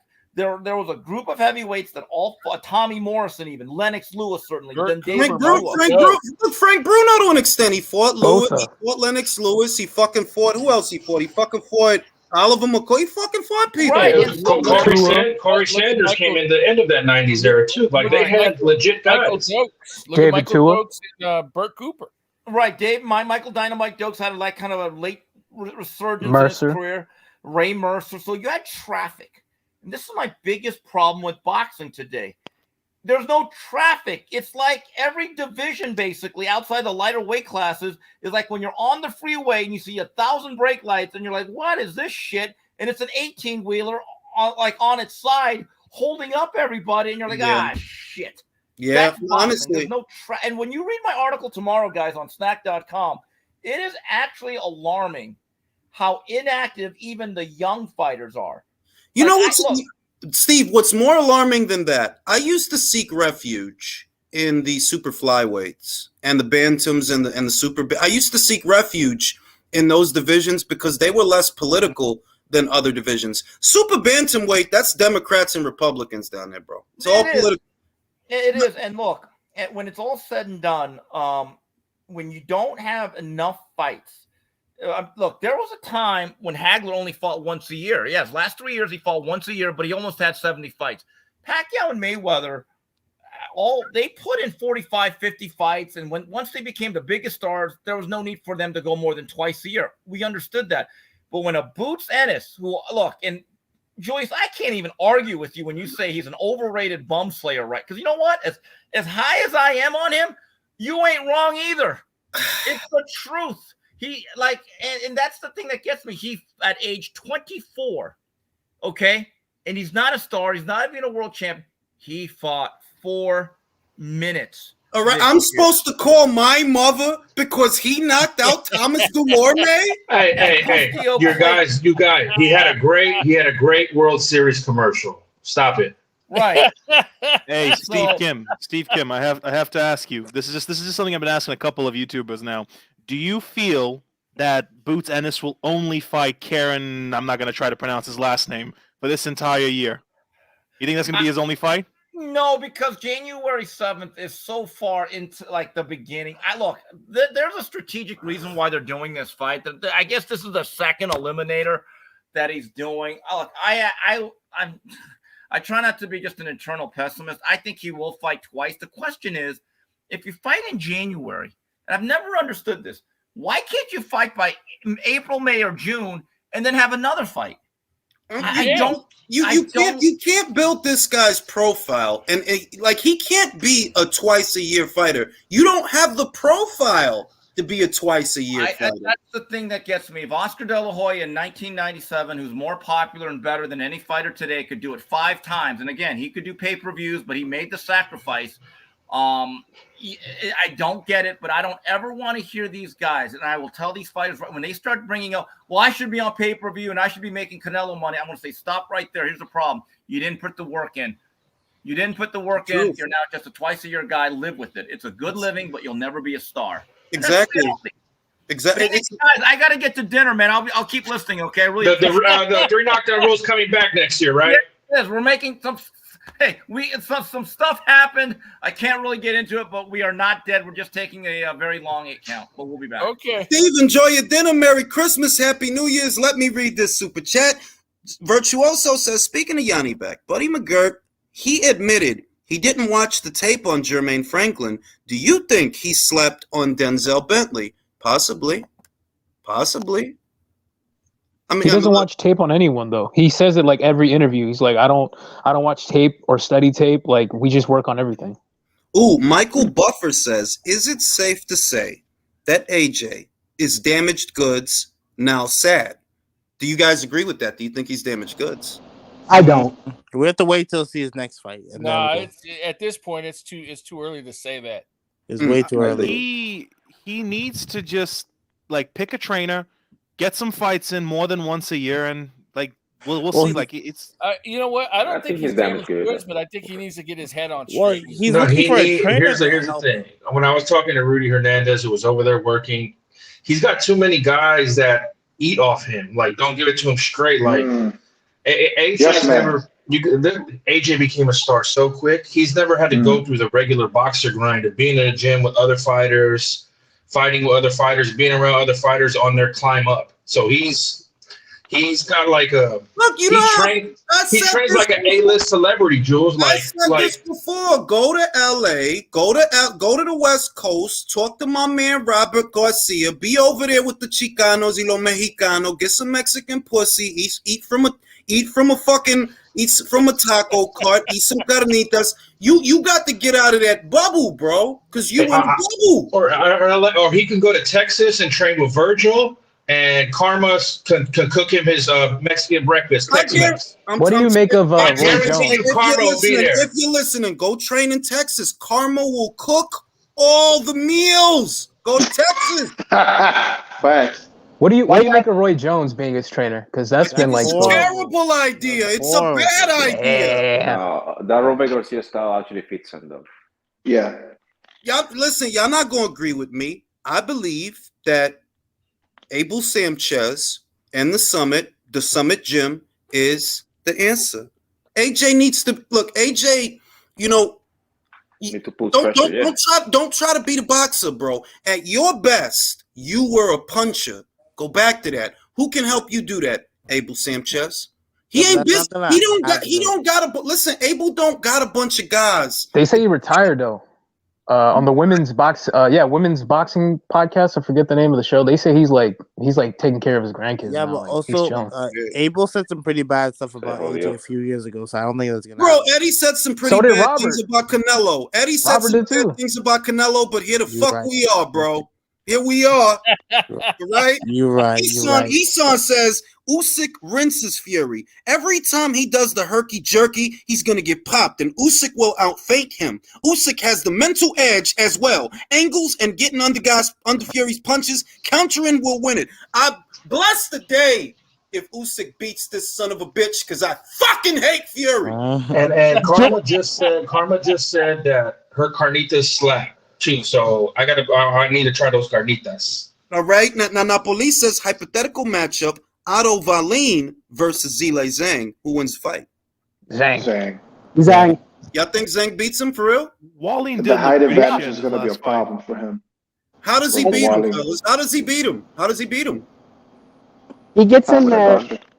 He gets in there, smothers him in the pocket, and finds his chin as close as possible as he can, because if he gives him that distance, then Otto is going to find a way to counter him. But if he manages to smother the guy, he might be able to get the knockout early, like he almost did against what's his name, Hrgovic. I'll tell you what, Otto, he fooled a lot of people in that Fury fight, because that Fury fight, I think that unless people saw Otto before and after that, they don't understand. Otto is not a puncher, and he's not a pressure guy. He's a boxer. Watch any of his other fights besides the Fury fight. That dude is a boxer, all right? He gonna box you. He want to win a decision. He not going in there to take your head off. If he would have a little bit of power, he would have beaten Fury. There you go. There you go. Hey, Jules, one thing about Usyk, I think it's destiny. Dude's the same height as Ali. Dude is, born on the same day as Ali, and he was the first to win the Ali trophy. And what did Ali do that was so great? He beat the Giants. He beat the Beasts. He beat Sonny Liston. He beat George Foreman. And I like that Jules is very relaxed about it. Inside, he knows the Capricorn alignment is going to happen. Listen, bro. You're being cool. You're being smart about it, Jules. Usyk makes me so proud to be Ukrainian. I'm more Ukrainian than Avo. All right. And that's just fucking reality. Whatever float. Look, we all have our delusions. I'll let you have yours. Avo. I'm sorry, but that's the fucking way it is. All right. Slava Ukraina and all the good shit, bro. All right. What's Usyk's last name? Eso envidia, Jules. Es la verdad. Eso envidia. He's eating Ukrainian mofongo. What's his last name? I have no idea, bro. It's Usyk, dumbass. It's Alexander. His last name is Usyk, right? It is Alexander. You dumbass. Yeah, his first name's Alexander. He got him. You know, I was going to call him Kasiuk. That's a common name in Santo Domingo. And A common name in Santo Domingo is Puello, Garcia. Garcia is like Smith in Latin America. Santana. Bustamante is a pretty common name. Usyk. Jimenez. Yeah, Jimenez también. Jimenez is a common name. Usyk is that a common name in Ukraine? In the Ukraine? It's kind of like a play name. Really? Because Vusiki means like mustache, but it's like half a mustache. But is his real name Vusiki? No, his name's Usyk. But it's a little nickname. Edwin Castillo says, shout out to Jules and Steve. Screw any Atlas. Don't be like that. Teddy's not that bad. Based Kid says, Haney is a practicing Muslim. Can April work? It fucking better. One more thing. If they do it at the beginning of April, because my understanding is April into May, I believe, is Ramadan, isn't it? Or is it March into April? I believe it's March into April. It's a spring break. They would have to do it towards the tail end of April, then, because if Ramadan starts in March, it doesn't take up the whole of April, does it? No, I think it's from March 22nd to April 21st. I got a question for you, Jules. Earlier on, you told Steve Kim that Super Bantam was like Republicans versus Democrats. What does that make? What does that make Inoue? Does that make him libertarian? I mean, kind of. He marches to the beat of his own drum. He gets his marching orders from himself. But for the most part, those divisions, with the exception of Fly and Superfly, where fights, important ones, are still happening. Bantam, thank God for Inoue, right? But Super Bantam, Feather, Super Feather, it's all fucked, bro. You didn't used to have to deal with this at those weights, is what I'm saying. Yeah, because the PBC, what the PBC basically did in political terms, they basically gerrymandered those divisions. They did, though. I remember when shit was getting boring at one weight, I would always go to another weight. Like I would watch, like I was doing that with Cruiser during the World Boxing Super Series. And, before that, with the lighter weights, like, all right, I'll watch some of these low guys. I didn't follow them as closely as I followed the welters and the middles and the heavies. But it was like, it was a breath of fresh air from, this ain't going to happen because A, B, C, and D. It's fucked, bro. Really think about MJ Akhmadaliev has been unified champion at Super Bantam for approximately 3 years. Stephen Fulton, I believe, has been champion since 2 years and unified in at least a year ago. And what happened to the fight, bro? Hey, look, I bet you, look, for a fact that MJ did not ask for some outrageous purse sum. Dead ass that wasn't the situation. No. The incentive and iota was on the PBC and on Fulton to get the fight going, and Bang. they chose not to do it. Bond, the first thing he did, he jumps on social media and he starts with the bullshit. And all I want to know, did you make an offer to MJ? Because he was champion before you. Did you do anything outside of mentioning him to make this fight? And underneath it all, we all know the answer. No, you didn't do shit.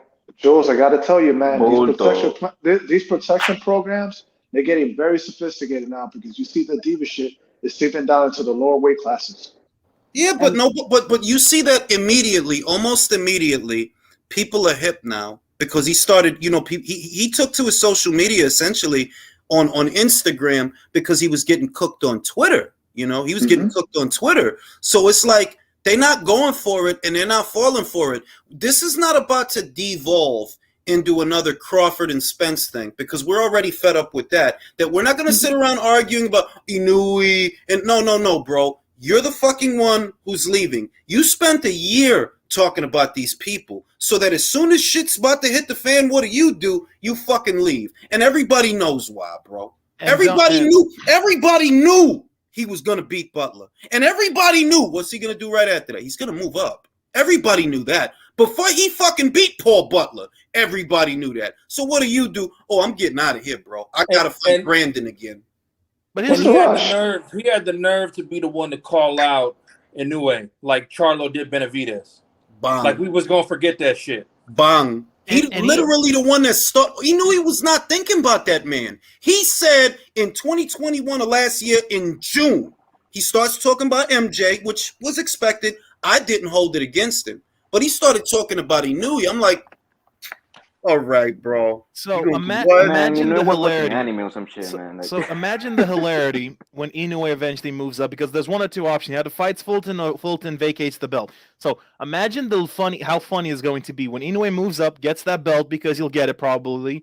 And then imagine if they can get the MJ fight going in a couple, less than a year. They're gonna do it, Ivo. Trust me. Imagine this man just moved up and he already got 3 belts, but you've been on your ass for almost 2 years. No, and you know what it's gonna devolve into with a very small circle, by the way. There's a circle that I'm sorry to say. Yeah, the division's weak now. The division's weak. And you didn't fight Fulton. Well, who the fuck told Fulton to go to fucking featherweight, bro? Who's next in line for WBC? We knew Inoue was going to move. We knew Inoue was going to move up like roughly around that rematch against Donaire. Against Donaire. So it's like we've known this for almost 2 years. So everybody knew it, bro. Everybody knew it. I remember you made that video saying this was a while back. I remember the video you made. It's like, if Stefan was smart, he would go undisputed with MJ, and then when they move up, make it a big undisputed versus undisputed fight. I remember that video like it was yesterday. Never happened, but I remember it. That was last year, bro. Yeah. Hey, Jules. And he has done nothing in that year. I'm waiting for my email to devolve in my inbox, Ivo. Bro. Get him the goddamn steroids, Ivo. Jesus. Well, it's been like 2 years, bro, that we've been hearing the cash shit from from Casemiro, then Solani Tete, and now this guy, Stephen Fulton, bro. They all want a piece. They all want a piece of Inoue, but they don't really want a piece of Inoue. Look, bro, Rigo started the bullshit. He's and I said it then. You could put it in the search bar. Rigo Inoue on my channel. And I said, you're full of shit. This is clout chasing. Casemiro, same shit. I gave Stefan the benefit of the doubt because I liked how he was moving. That you're unifying at a much faster rate than the rest of your PBC stablemates. So I kind of get the sense that maybe you do want that fight. And what do? This bullshit. People don't have time for this. And that's why, look, when the boxing world don't give a fuck about you, it's not some Greek fucking tragedy, bro. It's the same shit. You don't want to do the shit that people want you to do. People don't want a Figueroa rematch. They want you versus Inoue. That's Bro, what real talk. Anyone in those weight categories wants Inoue. Inoue is the guy who sells the fights in that weight category. Right. It's not rocket science. They acting like this dude is getting Amazon money. For those that don't know, he's getting Amazon money in Japan. It's not a third world country over there, right? It's money over there. So get on a plane, and if you believe in your boxing, then go do your job. Stupid. Oh, sorry. You know what's sad though? If you look down south from Fulton, there's an American fighter who doesn't have the same problem as him. I can't sit here and say that America's the issue, but when you got the PBC and their fighters constantly causing this much drama, it makes a bad fucking image for the United States. I mean, but thank God for Top Rank, because they're the ones that leverage that. They're the ones that have the leverage against that argument, because they got a pool of young, hungry Americans that want to fight every fucking body. All right, got my man Shakur, you got my man Devin, you got my man Bruce, you got my man Keyshawn and his brother Kelvin, you got Jared Anderson, you got Richard, the porn stash, Torres. All right, they got the hitters, so I'm not worried about them guys at the PBC. They ain't young, you know. These are guys in their fucking 30s, bro. They're already on their way out as far as I'm concerned, all right? It's not the PBC anymore. It's not the PBC anymore. Do you see any potential... I'm sorry. Do you see any potential rivals at 122 besides Fulton? Like, forget Fulton. We know he's going to dust, but... Luis Neri. Anyone else? Dude, look, kill Neri. I'm not saying that he won't, but let's first see, because and I said this in my previous video, Luis Neri's last fight was not a PBC show, and I'm hoping that he's not with them anymore. I'm hoping that he's not, because Luis Neri versus Naoya Inoue in America, oh yeah, that sells, because of what Luis Neri did to Yamanaka, and because I'm pretty sure Inoue, he'd love to fuck him up. Also, Inoue versus Inoue, the other Inoue. You talking about Takuma? That's his brother. Oh shit! Really? Takuma's his brother, bro. Because I think he's highly rated, like globally at that weight. Yeah, he is. Wow. But that's his brother. They ain't gonna fight, bro. Takuma ain't. I do think there's an obscure name, like, well, he's like known. I think Peter McGrail might end up being a very good fight for Inoue at that weight. If you guys have ever seen him fight, you guys need to go check him out. We shall see, because there's a proliferation of interesting fights, not exclusive to the Fulton fight. There's Neri. Casimero's up there now, too, you know. He's up there at 122 now. Oh, I forgot about that guy. Yeah, he's a fucking piece of shit, but, you know, fuck that guy. But fuck him. But, you know, there's a couple of fights up there that are good fights, like the Reese Salim fight. The problem is the politics, bro. Reese Salim is with the PBC, bro. Luis Neri, I don't know. His last fight was Zanfer. It wasn't even on Showtime, so I don't even know if he's still with them. I hope that he's not. I hope not. You see what happens when PBC gets involved, man? Just a whole lot of bullshit. Trying to tell you, man. I remember I had this conversation with someone. This was like a couple of weeks ago. They tried to tell me that Inoue has to prove himself against Fulton, and I'm like, well, who's the 4-division champion? Who's the undisputed one? Like, what, like, people are weird, man. The lunacy. Listen, it's the same shit as the Andrade shit. What it really is, and that's why I don't like having those arguments. Bro, you just mad that most boxing fans don't give a fuck about that guy. And when they start telling you why, you tune that shit out and you try to make it about some other shit. When, bro, I'm telling you why I don't give a fuck about that guy. Andre, it's a simple argument, bro. It really is. You could have outclassed Yanni Beck.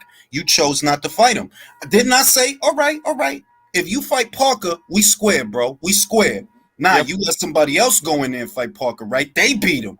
So what are you good for, bro? So I have a question. He turned out 2 chances at redemption, really. So I have a question for you, Jules. So if hypothetically Stephen Fulton moves, I mean, it's not theoretical, it's guaranteed he's moving up to 126 to fight Figueroa. Is he going to try to go for like the WBC belt against Ray Vargas? That's exactly what it is, bro. He's going to go for the Vargas fight. This is what it is. This is what it is. Right now, Ray is on his way to 130 to fight Oshaki Foster for the vacant WBC. He might lose that fight. So if he loses that fight, he can go back down to 126. He's still a champion. He could do a fight with Fulton. Right? If he wins the fight at 130, he ain't coming back to feather. He's going to leave that belt behind, and Stephen Fulton and Brandon Figueroa, whoever wins their fight, they'll be in position to pick it up if it becomes vacant, or if he comes back, they'll fight him for it. In a nutshell, that's so I don't see no unifications or undisputed happening in featherweight because I know Warrington has the IBF. I know Navarrete has the WBO. And Leo Santa Cruz, I think, still has the WBA, which right. Leo's about to. I mean, Navarrete's about to vacate the BO at 2-6 because he's going up to 30. He's about to fight the Australian guy for the BO up there, and then if he wins, they'll move him into that Valdez fight. But he's about to vacate the BO. So what we need to do is look at the ranks and see who's number one at Isaac Dogby, I think. Then he's going to pick it up because he's with Top Rank. Isaac is with Top Rank, so he's going to pick it up. Yeah, I think Isaac Dogbo has the. I think he's ranked 1 in for the WBO. I could be wrong. And nobody want to see a trilogy because he got his ass whooped the first 2 times. Nobody want to see that trilogy. Yeah, he's too small for that weight, man. Yeah, he is too. That's the other shit. Like he was already type small for 122 to be real, but hey. So then is Luis Neri gonna get the? I mean, again, I'm under the assumption that Fulton moves up and doesn't come back down to 22. So under that assumption, Luis Neri. Bro, I believe Luis Neri is gonna get that WBC title, and it's a question of is he with the PBC? Because if he is with the PBC, forget about that belt. We know what it's gonna turn into. We know exactly what this is gonna turn into if he gets. I think Luis Neri, Jules, he's on a fight deal, like on type of Mikey Garcia deal. All right. If it's a fight-to-fight deal, I'm not sure, I'm not sure. No, posiblemente porque él no peleó con ellos. His last fight was Zanfer. It was in Mexico. It had nothing to do with Showtime. And for the most last 4 part, fights has been like different companies, though. No. Yo voy a decir que la pelea antes de la última, that was on Showtime, the fight before last. But this fight, that the last fight that he had this year, it didn't have nothing to do with Showtime. It was just Zanfer. And Zanfer does do business with Top Rank. We all know that. They do business with like a lot of their guys are Zanfer guys, you know what I mean? A lot of guys they use, like Chong was a Zanfer guy. So if he's not with PBC and he's not on Showtime anymore, then cool. Because I believe Zanfer will make the fight with him and Inui between them and Top Rank. But if he's with the PBC, forget it, bro. Just well, I mean, if the BC belt does go vacant, well, I mean, I think Azat, I cannot pronounce his last name. I know exactly. I'm not even gonna attempt it. I think that fight would. I think those two would have to fight for like an eliminator for the BC. But I do know Azat is also the WBA's coming up to be one of his MJ's. Like that division is in a weird state right now. So hey, man, Inui is the best fucking thing smoking. Let me read these shits. Andrew says Vladimir Klitschko in 1998 fought 9 times, lost to Ross Purity, and came back 2 months later and fought 7 times. He's a fucking Ukrainian, bro. Slava Ukraina, you motherfuckers. Fuck that shit. Fuck that shit. What's Klitschko's last name? Klitschko. I can't get you twice, huh? Eastern Bloc IQ, Checkpoint Charlie IQ, Iron Curtain IQ. Fuck yeah, yo. Slava Ukraina and this fucking bitch. You know what I'm saying? And the main thing is that I feel Inui will still get the MJ fight. I've said this before because Matchroom doesn't have a lot for MJ to do. He does have to make it through his next mandatory challenger. They've already ordered it, the IBF. He's got another. Marlon? Is it Marlon? I forgot the fucking guy's name, man. It's some fucking guy. Because I think IBF is Marlon Tapales, I think. Matt Dennis. Yeah. I think it is Tapala. I think it is Tapales because I did a video on it, but I fucking forgot. And as long as he beats that guy, right? Look, Matchroom didn't get in the way of Baumgartner versus Mayer. They didn't get in the way of Ryder versus Parker. They won't get in the way of this. They don't have anything better to offer MJ than an Inui fight. So I believe if they have to send him to Japan, they'll send him to Japan, bro. Well, plus MJ has never actually headlined a title, so he's never been a headline. So I doubt they have anything like big for him. Yeah, so I don't think it'll be a problem if it boils down to an MJ versus Inui fight. It's that BC that you got to look at it like, okay, what's going to happen with this? Because Luis Neri's number 1, Azad is number 2. In all likelihood, they may end up fighting for interim status and then either get elevated to full status or, Ray comes back down. Even though I don't think he's going to come back down, but, no, wait, I'm getting my wires crossed. Ray's at 2-6. He's moving up to 30. Who's at 122? 122. It's literally just Fulton and MJ in terms of like the right. He's going to vacate. Right. Fulton's going. I don't think Fulton's coming back to 122. But yeah, but if Fulton vacates, the BC is between Neri and Azad. As for the BO, that's pretty much between I think Rais and also Neri. But we all know the WBO suit. Like he's like. Yeah, they're gonna move. He's gonna move up. They're gonna move those ranks around, bro. And the main thing is, look, Reece Salim, unbeaten guy, American guy. You know, he's not bad actually, but he's a PBC guy, bro. So let's stop playing around. Let's just stop. Funny enough, Jules, I do believe Takuma Inoue is actually ranked really highly in the BO rankings. He is. He's like 5 or 4.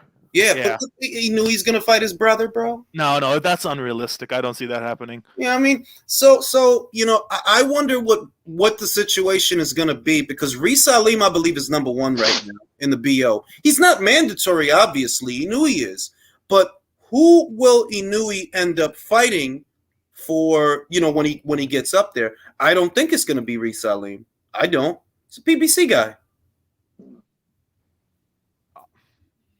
Again, we also kind of have to see how he acclimates to like those 4-pound weight difference too. So there are some things like I wouldn't mind seeing a Alim fight because I do believe that is a beatable fight for Inoue, but like he does need one fight to just you know, again, new weight, you know, how like not all shit carries over. Definitely. I mean, nobody thought Chocolatito was gonna get knocked the fuck out by Sorun Visai, but here we are. I mean, shit, maybe Sam Goodman.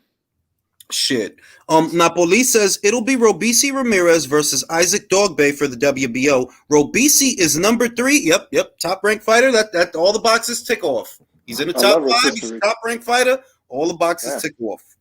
Mm-hmm. So you know, I mean, who's snoring? Somebody wake your ass up. Or drop off the fucking live. But you know, Inoue versus MJ. See, the thing that makes the Stephen Fulton fight, or would have made it interesting, is that he's defensively responsible. He's not as hittable as anybody that Inoue fought before. And we know he's durable because he endured the punches from Brandon Figueroa, who was an exceptionally big super bantamweight. So it was an interesting fight. But as far as action and firepower and trying to take the other guy out, that's the MJ fight. Yeah. Him and Inoue is gonna go at it if you get him in. They're gonna fucking go at it, bro. I think classic. Take them out. Look, honestly, I like this has just been something I've been saying for a while now. I do believe Fulton looked at MJ and he's like high risk, low reward fight right there because it's not a money fight. MJ is not a money fight. I bet you most people don't even know 5 fights that MJ had. I'm telling you. They think it's the greatest thing in the world that Stephen Fulton beat Danny Roman. You do realize that 2 years before that, MJ beat him. Yeah. When he was a champion, a unified champion. He had just beat young. And young, you know. He wasn't. I remember, you know, after the MJ fight, Danny crossed over to the PBC. He wasn't very active. And not after long, Danny starts complaining that he's not active enough. He sits out for he sat out for a couple of months, maybe a year. They stick him in there with Fulton, bro. You can't make it up, bro. Like, this is how they move. And you're not going to make nobody a star doing that. Like, nobody is going to be a star when you barely see the fucker. How's he going to be a star? Nobody. You barely see him. Errol fought once, right? Once. For whatever reason. That shit don't help. It don't matter why. It don't help. He not going to be no star. Sorry. And he in his 30s. Right now, Andre, he goes over there, and I get the logic that there's fights over there. But are they going to make them? Realistically. Who here believes that he's going to get the fights that he needs? No, I don't see it. Honestly, they like the only fight I see Andre realistically getting is Charlo in a weight that no belt has. And either way, first off, I'm gonna be honest with you. I don't even know how Andre's gonna look. He's been out for almost a year and a half. That's true. So I don't even know how he looks. Honest to God, like we are looking at the assumption he's still gonna look as crisp and sharp as he did priorly. No, but like exactly. So like look at what a year did to Loma, because like Loma did look like you could see the rust. So it's like I can only imagine what. But can we say this also? We saw before things became what they are right now. We did see a more active version of Andre under Matchroom than we saw in previous instances. And it didn't make a world of difference. You know what I mean? That he's still awkward guy. He starts off fast, but Liam Williams went the distance, man. He did. Jason Quigley didn't, but It's Quigley. It's Quigley, and okay, you're going in there with Desmond Nicholson on a fucking undercard. It's like, bro, like you're not gonna convince nobody that you making more money off this Nicholson fight than you could have made as a defending champion opposite Yanni Beck. So all this shit about I ain't got no time, like, man, nobody want to hear that shit, bro. No, you 34.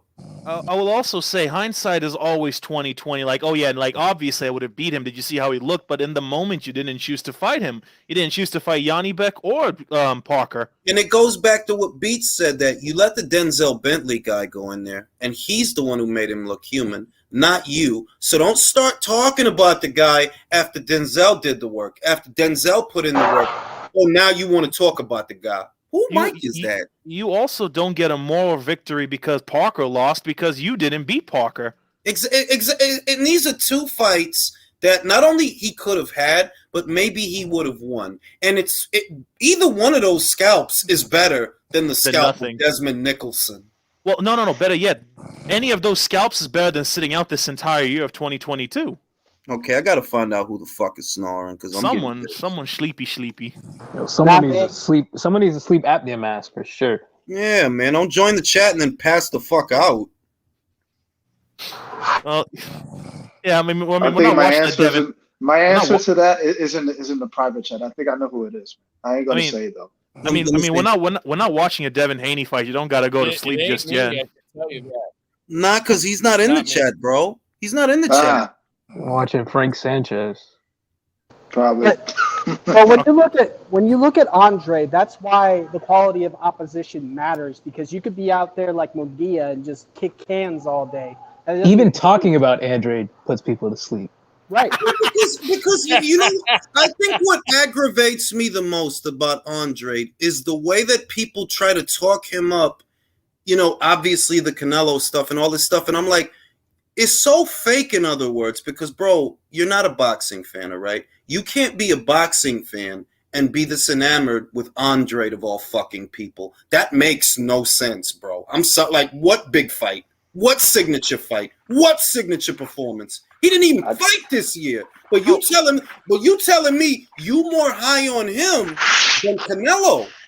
Bro, I don't think he even has that many fans, dude. I defy you to find me 1,000 fans. No, they're all over the place on social media, but whose mic is that? Damn. Yeah. Like, if you in traffic, look, I gotta say this. If you're in fucking traffic, or if you're in the boiler room at your job, wherever you are, you probably don't need to be on the live right now. Ay, santísimo.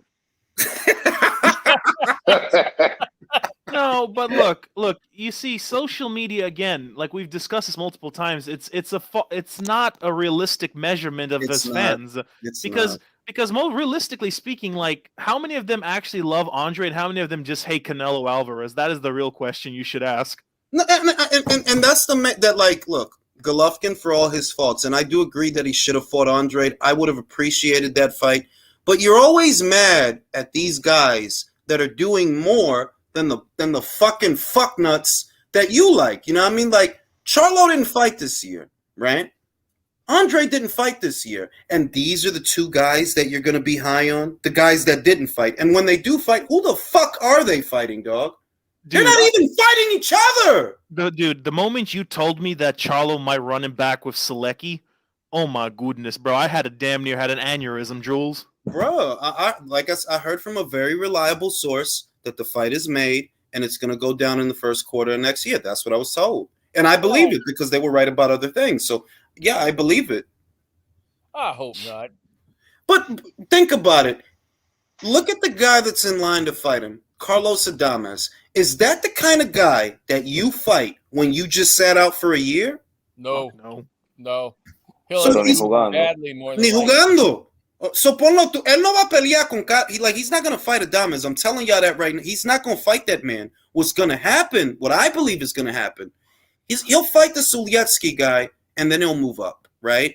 and then Jermell will move up to 60, and he'll fight Adames. That's how I think they're going to do it. Maybe that fight is at 168 anyway, like the Suletsky fight. Maybe they do that at 168. Possibly. Suletsky used to fight at super middle.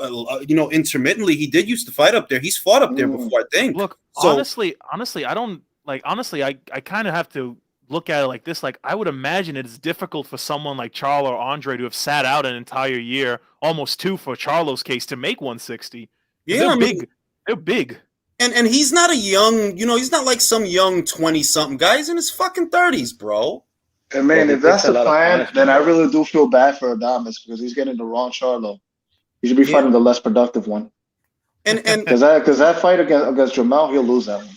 And I'll tell you what, that Jermell will consistently be the only Charlo that I like because look, okay, I get it, I'll be real.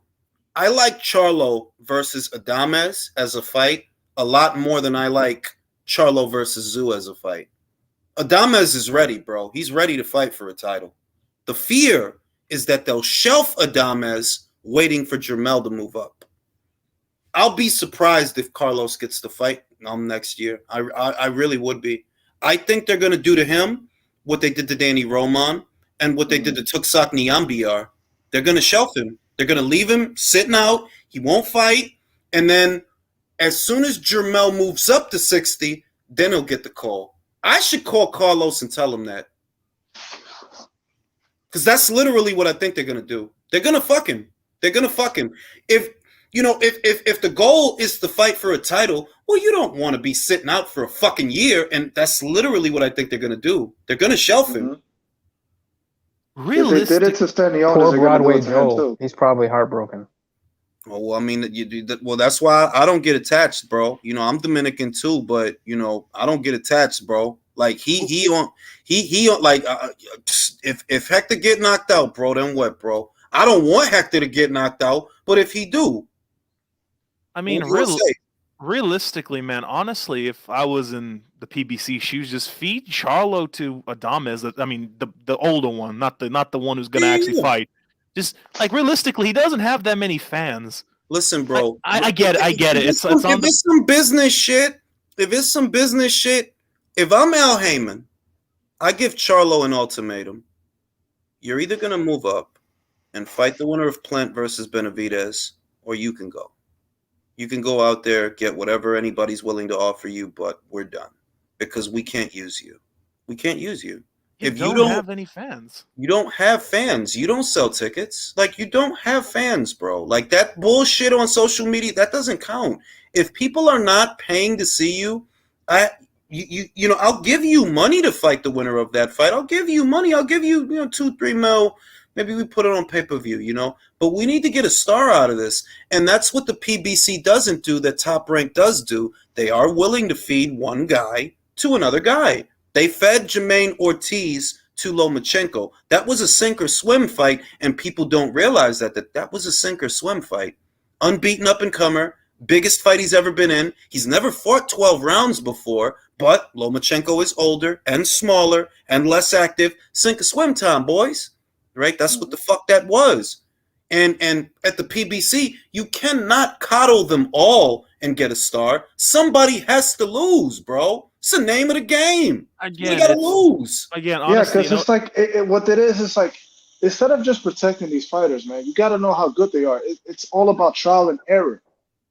Yeah, and more importantly, Benavidez is more of a potential star than the Charlo brothers. Yeah, I don't like him. I think he's I just think he's a big dumb guy.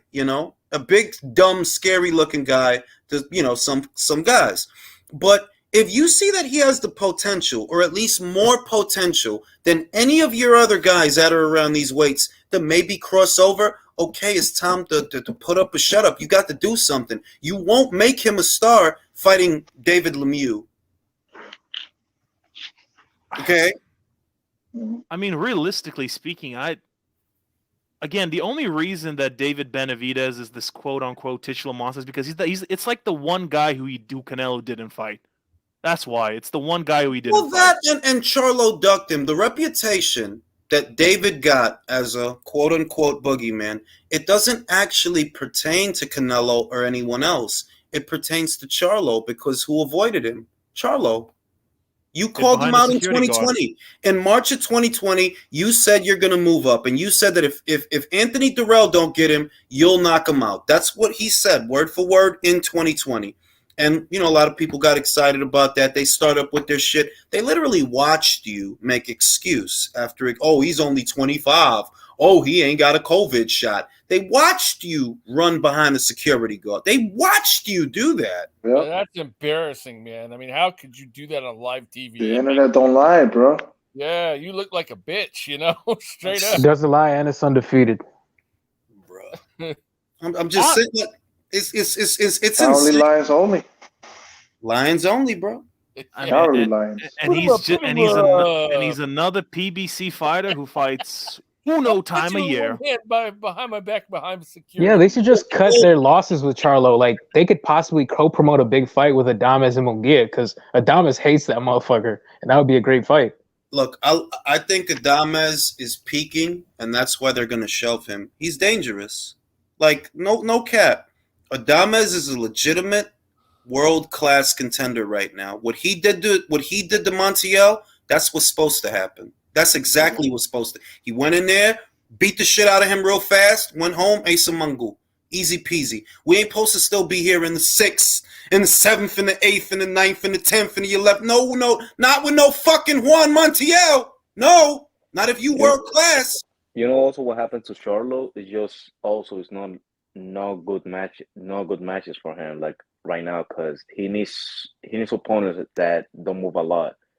Like, because when the opponents that move a lot, man, he gets hurt. The Russian guy, what was the guy who fought? Look, it was Brandon Adams. He didn't look good with Brandon Adams, who was a junior middleweight. He didn't look good with Korobov, who was a late replacement for Willie Monroe. He didn't look good in that fight. And the Montiel fight, I said it then that I'm like, that's not a guy that they put him in there with you so that you go 12 rounds. That's supposed to be an easy knockout. Munguia knocked that man out. And then they I seen what the Charlo apologist was saying. Oh, that was years ago. Then why my man Carlos just went in there and knocked his easy Pete? We done here, bro. The problema que tiene Charlo is if he fights somebody who moves slightly out of his line, he can fight the target. That's it. Montiel, he was just moving a little bit towards his right shoulder. Y tú sabes que Jermel Charlatan, he doesn't move his head.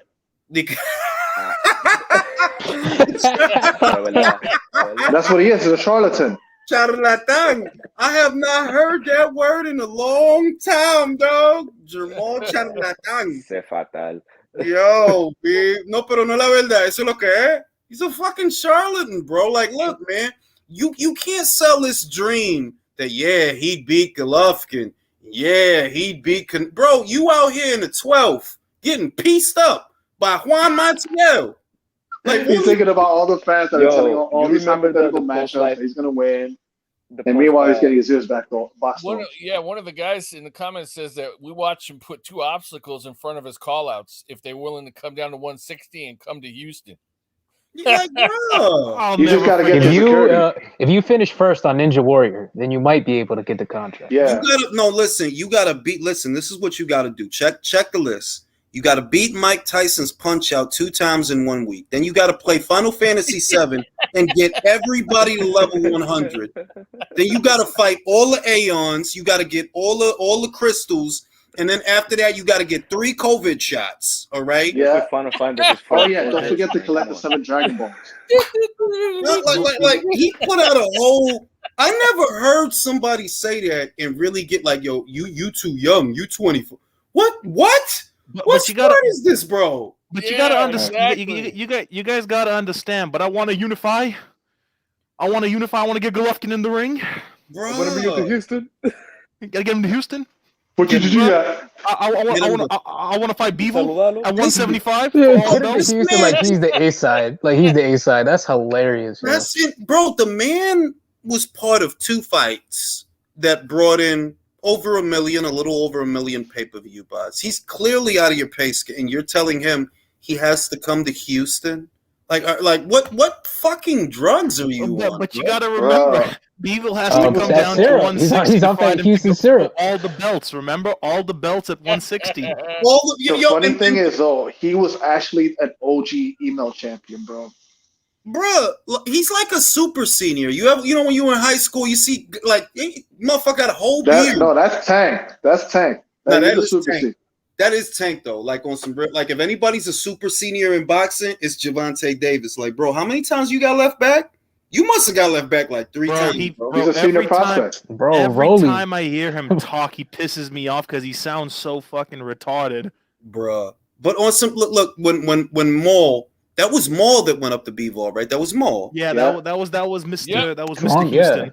And you know, I know B-Ball is looking to him, thinking to himself, like, who is this guy? He thought he was Mel, bro. He thought he was Jermel. Honest mistake. It's an honest mistake, you know?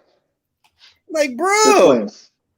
Like, bro, like, them guys don't like. Well, I ain't gonna say that about Mel because I honestly like Mel's career, but Maul don't really, and his fans don't realize like, yo, that dude is super mediocre, bro. Nobody, bro. Like in the face, they're twins, but when you see them in the ring, they're completely different. They're different people. Like their careers is not like Jermel Charlo versus Carlos Adames. I could wholeheartedly say that is a good ass fight. But Maul, come on, B, you ain't trying to do nothing out here, B. Like the only thing that Maul has is I do think his jab is relatively better than it used to be. I don't know what. Yeah. Fair enough. That was 2.5, maybe 3 years ago. I think like there was a time when he used to look all right. I could admit to that. Yeah, there was a time, but when I think about that time, that was junior middle. There was a point where he just stopped taking things seriously. Like it's like he doesn't even train really anymore, you know? Bro, all I know is, bro, if the intel checks out and he fights Sulietsky, I am not about to be up here at 11:35 at night watching it. Like, no, bro, I am old, bro. Nope. No, I wouldn't even waste the effort to illegally stream that fight. He's not gonna knock him out. Like, he's not gonna knock him out. He could knock out Montiel. He's gonna knock out Suliet. No, he's not gonna knock him out. I don't want to see that shit. Now hear me out. Could we potentially see an upset? You know, imagine Selecki with the upset. Look, I'm gonna tell you what I remember about Sulietsky.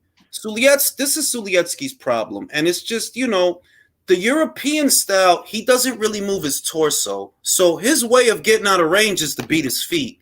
But he does throw really good straight punches from the outside, and he's quick. Like, he has a quick 1-2. He's durable. Like, you might knock him down, but you ain't gonna knock him out. You know what I mean? And Charlo, least of all, bro, you couldn't knock out Montiel at 60. Imagine this guy's 68. You ain't gonna knock him out. So is an upset possible? I'm just saying. I've seen more shocking like upsets this year. So yeah, I mean, really, shit, motherfucker. Yeah, like shit, like yeah. He's got a chance. Like, he has a chance. He has a chance because if nothing else, Jermall is like a guy that really. I don't get the sense that he wants to do this anymore. They into their fashion shit, wearing all them ugly ass clothes. I like. Where is that shit fashionable, bro? On what block? What planet? What hood is motherfuckers wearing that shit that you be putting on? Yo, I just remembered, like, Kanye West, before he got canceled again for Twitter. Balenciaga. He posted fucking one of the Charlos as one of their, models. He ain't doing them with no motherfucking favors. Yeah. Nope, you sure ain't, man. Yeah, I mean, so like all I'm gonna say is this, man. It's only one Charlo and it's Mel, and the other one, he could go to hell in that round. Oh my god, bro! I think Don't Ask Me made the perfect comparison of the twins. Holy shit! You remember the movie Twins with Arnold Schwarzenegger and Danny DeVito? Yep. Exactly. Oh my god! Perfect comparison. That's exactly this. Anyway, gentlemen, I'm about to call it a night. It's been a pleasure. I will see y'all on the next one. All right, guys. Talk to you listening. Stay safe. Don't do drugs. Yep. Thanks for having me on, Jules. All right, no problem, country.